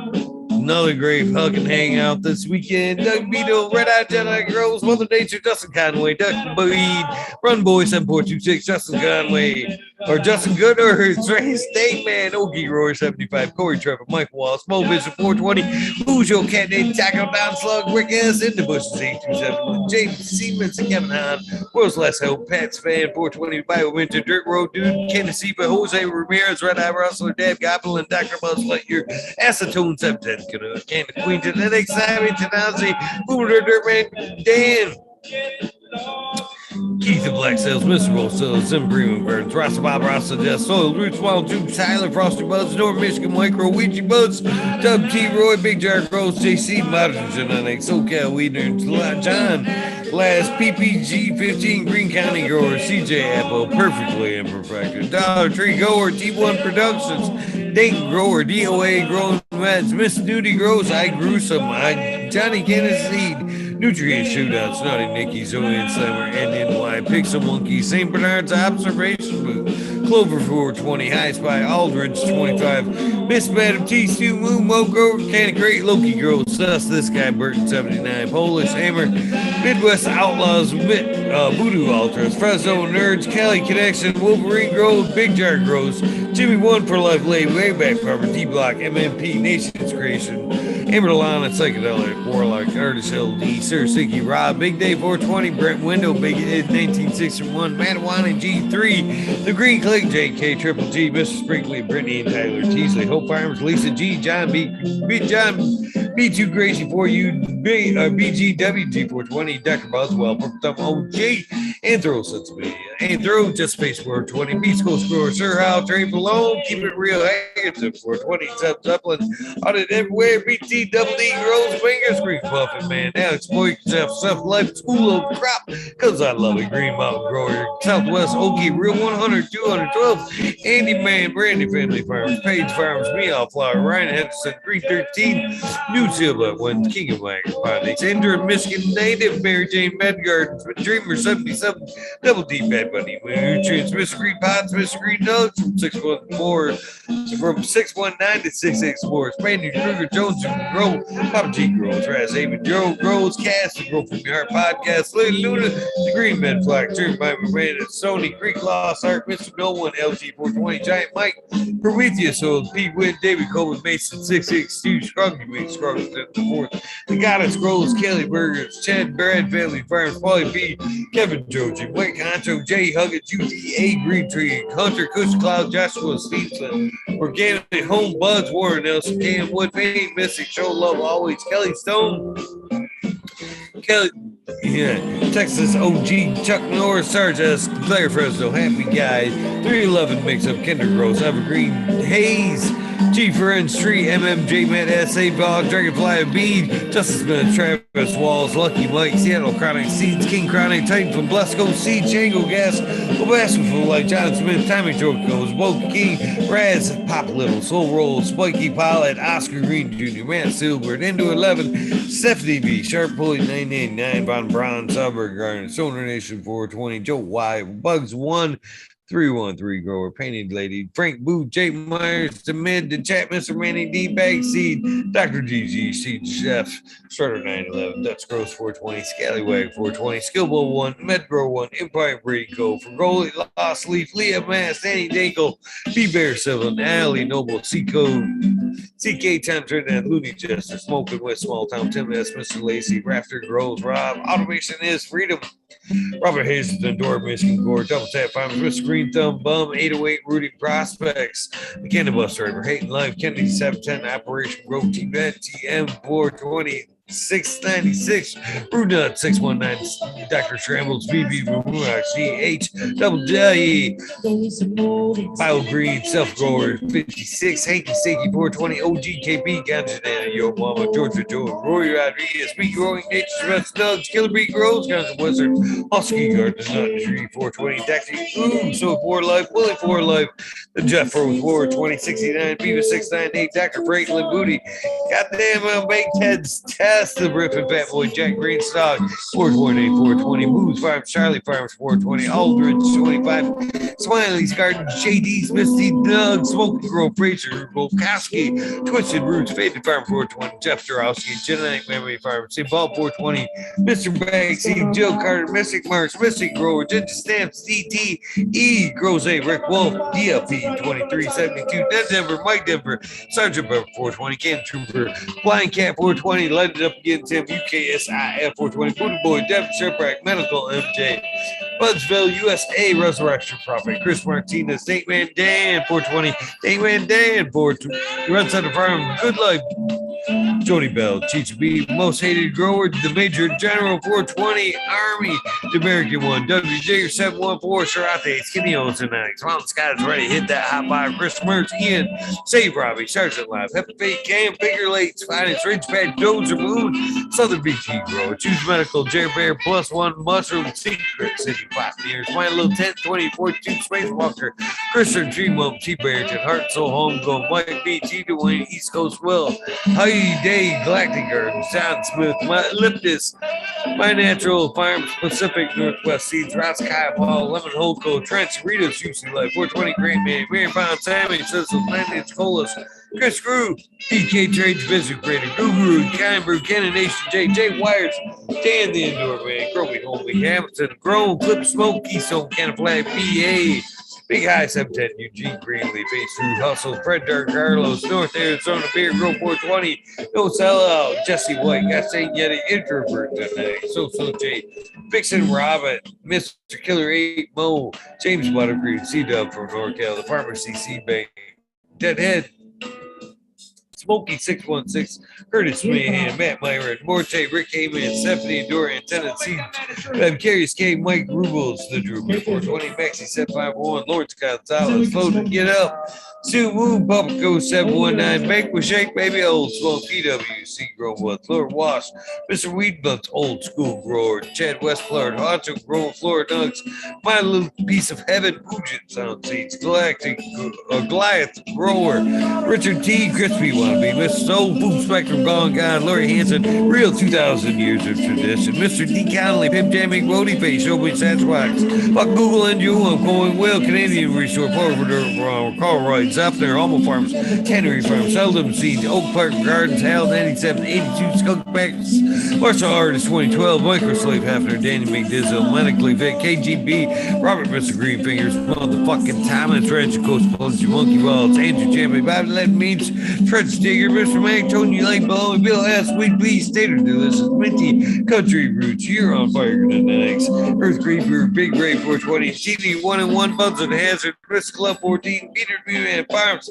616, Nullop, North Max, Ruben Ruby, Timothy McKimmons, Justin Beans, Chronic 88, Fat Belly, Real, Jennifer Steele, Cannabis 03, Turf Farmer, Shannon Stevens, Carlitos, Latino Skater Country, Mr. Speed, Wolf, Steve, Firesaw, Wally Wookie, The Goddess Grows, Rasta Bob, Whitefeather Grows, Burnage Room, Stone Grows, K-Bang Grows, BX Gun 81, Smith, Dude, New Grows, Sean McCann, J Monks, Dank Agenda, Walla Cannon Grow, Fall Dog, Huron Cannons, Console, List Players, Spark Right In, Justice Make 420, Ben, Breast Grow, Thriving Herbs, High Boy, Your Man Grows, We Be Growing, Australian Grow, Love with the Plan, Argo Wick, Swamp Poker, Unfrozen Caveman, Hawaii's High, Surf Crab, Micro again, Chef Lowenfels, Mobius Gross, Dank Brownie, Dan D, Elliott Harkins, Domestic Flavor, The Forging Gardener, Overwater, Overkill, Seattle Steve, Shadow Warrior, Valley Green 514, Amelia Jensen, Authentica, Dr. MJ Coco, Brandon Russ, Matthew Gates,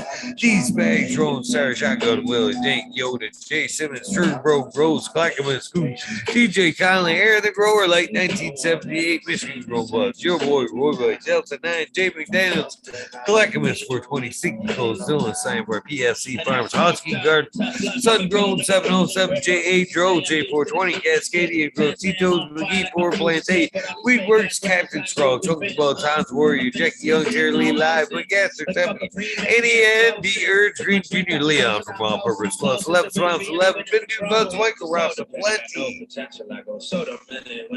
Richard Forbes, David Pimento, B4 Peacock, Nicotine, John Reese, What About Bob Prince, Patty, David Berman, B. Green Puffin, Man, P. Dudley, J. Chung, Sarge Rose, 818, John Wayne, Carolina Root Sister, Golden Air, Dana L. Dana Reno, K. Neff Gardens, Blank 1032, one only B. Farmer James, Crypto Dope, HIP Road, Matt Jareen, Dan Marino, Chronic Wonder, Sunrise Grove, Top Floor Genetics, Small Bishop 420, K2 Jesse, Mr. Mind Dog, Nelia, Brewster Farms, Alex Hardy Gear, Benny Cropper, Daniel Gross Photos, Vent Drone, Sunrise Gross, Lexi, Brittany, and Koo and Chase, I love you.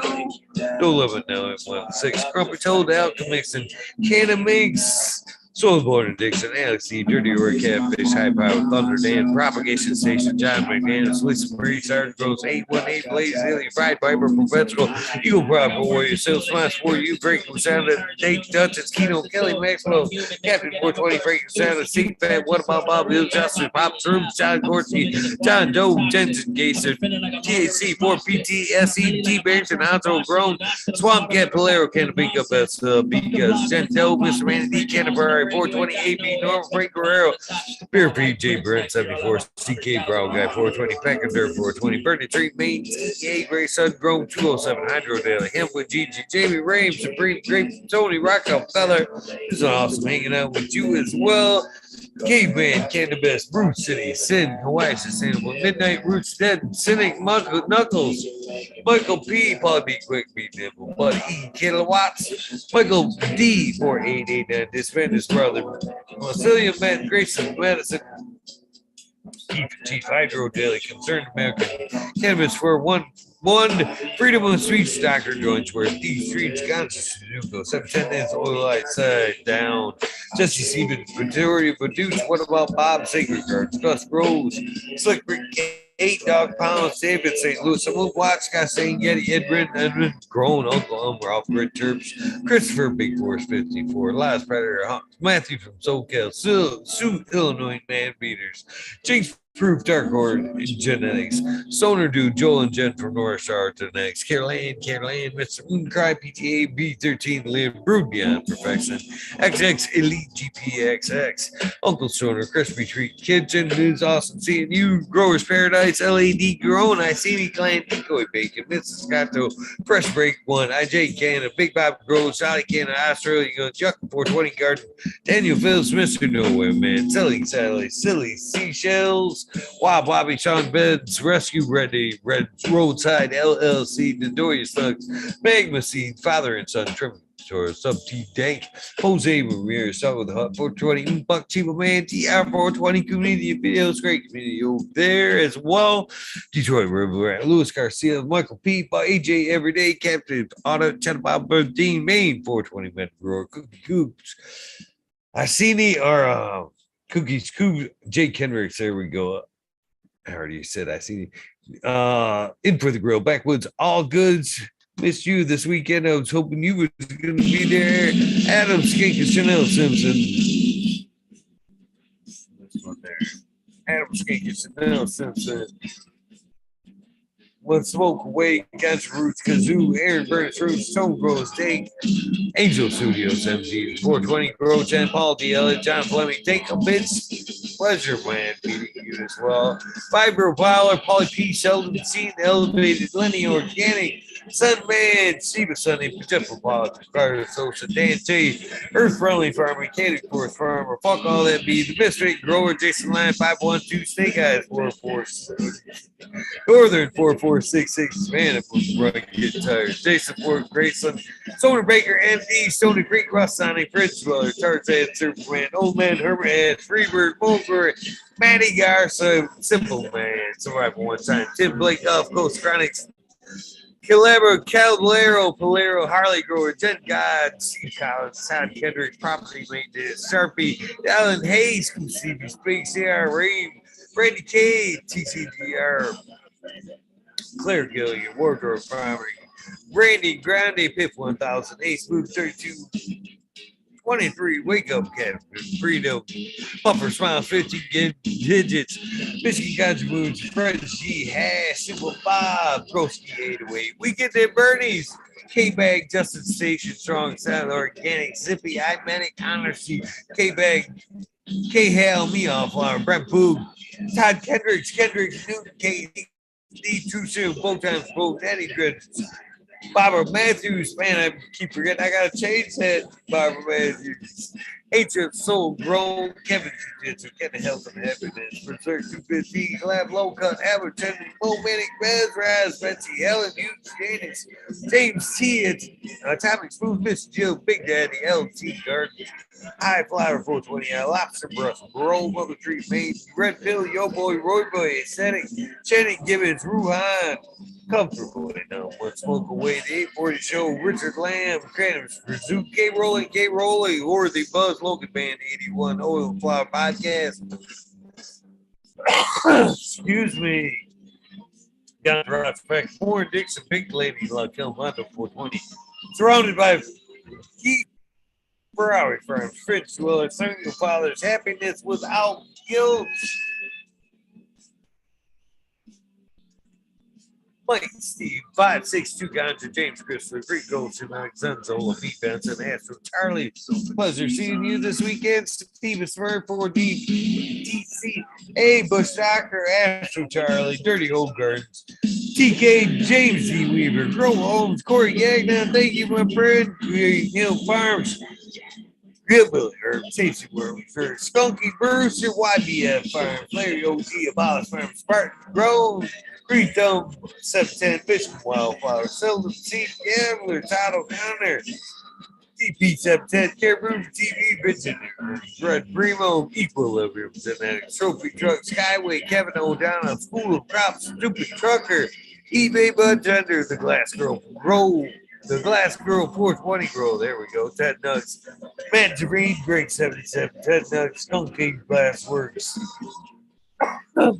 Beast Mode 347, Mike Atomic Skier, JMA182, Justin Gucci, Webcam, Dan, Sony, Big Bad, Day, Cootie Pimp 1000, Dan, Sony, Sunshine Farm, Daydream, Brad Star, Mountain Larry, Scotty Nowhere, Justice McNabb, Stewart, Red Bear Farms, Two Dog Seeds, Butt Plug, Buckaloo, Lucky, Claude E, Goswin, Mount T Words, Green Gorilla, CT, Benny Ben, Up and Able, Munchmeyer, Duke, Custer, 5 Sentimental, Green Goddess, Alberta, Cannabis Grower, Earth Creeper, Don Hazeler, Matt Ness, John Gall, Good Word, Robert Rittenhouse, Pedro Dizzy, Joey Bird, Mr. DeMille, Mikey from Maui Gold Genetics, Missy Dacer, Dragonfly, Earthbenders, Thunder Dan, San Luis, Sun Grown, Super Bob, Duds, Groves, 420, Tough Impact, Mr.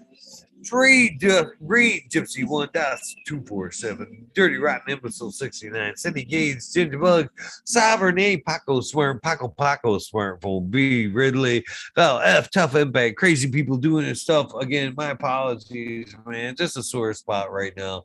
You just don't know how tough it is to tear down the garden and continue to do the show.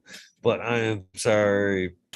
Please accept my apologies for snapping back at you earlier. My bad, for reals. Wait, pie, multiple vision, patio, bears growing in, home invaders get no fucking pity. Blue Kiss Gardens, We Nerd DWC. I did not miss you today. Shorty for life. Scotty, say Token Pirate, Brittany Nicole, Sacred Gardens, Rasupa, Joey One Love, No Mr. No BS, Penny Pepper Rippers, Frank, Roddy 420, Keep It Cheap, Dog Days Garden, Corrine, Big Force 54, 420 Grove Gardens, Luke Sell, Pearly Breaker, Christ, Trico Juggles, Diggity Dank, Aldebisi, Lord Cam, Swimmer 22, The Grove Boss, Jim Clemmer, Northwest NB Closet Grower, Blinded by the Light, Wheat Variant, Grown, No, Miss Fishes, Doc Callis, Mr. Toad, Uncle Rick, Mr. 12 and Trump, Miss Cassie Pirate, the Pirate Fairy, Mr. Like Mark Leafly Hill, Patty Cat BK, Urban Reno, Red Dragon Brothers, Shirley of a Girl, Jam Hunter, JT, GML, Leafly Wiggly, Cam the Cannon, High and Tight 420 PT, The Humble Local 2.0, Nick D, K Good Farms, Zachary G, Say Your Word, PU, Eddie Alvarez, Turp Brothers, Paisley Acres, S.103, Drewzilla, MK Oko, Chilbert, UK, Brandon Harris, 710, Canna Seed, Fino Fisherman, Hemp Knight, Cottonmouth Row, Icy Cold, Sterling Wizard, Donkey Kong, DK that is, Driving, Miss Hazy, Herb Consciousness, Woody J, Roy Dugan, We're Wanna King, J Ganja Ninja, Holla What You Got, Justin Gucci, Big Blazer, 80, Ryan Karofsky, hopefully I'm saying that Ryan right correctly, Marcus Green Thumb, 420 Band, A Nova, Weed Master Grove, The Quiet One, B, Who Be Growing Doobies, last but not least, Weed is 207, starting another page with the first and next name, Stoney Rockefeller, cheers, brother. You should have logged on, man. I love that fucking that envelope around with me all weekend long and forgot to go live with you one-on-one with that motherfucker. I wish you would have logged on tonight so I could have opened up that envelope. It's always tomorrow, my friend. With that being said, hopefully you guys know the deal. If this is the end of your day, your week, your day, you got me high, brother. If this is the end of your day, your weekend, please get some rest. If this is the beginning of your day, your journey, I still fucked it up. Please take time for a little bit of self-love, a little bit of meditation along the lines of what I am hoping is an amazing Tuesday for you. Please take time to do something nice for somebody. Random acts of kindness do save lives. I'm more now a believer of that than I have ever been.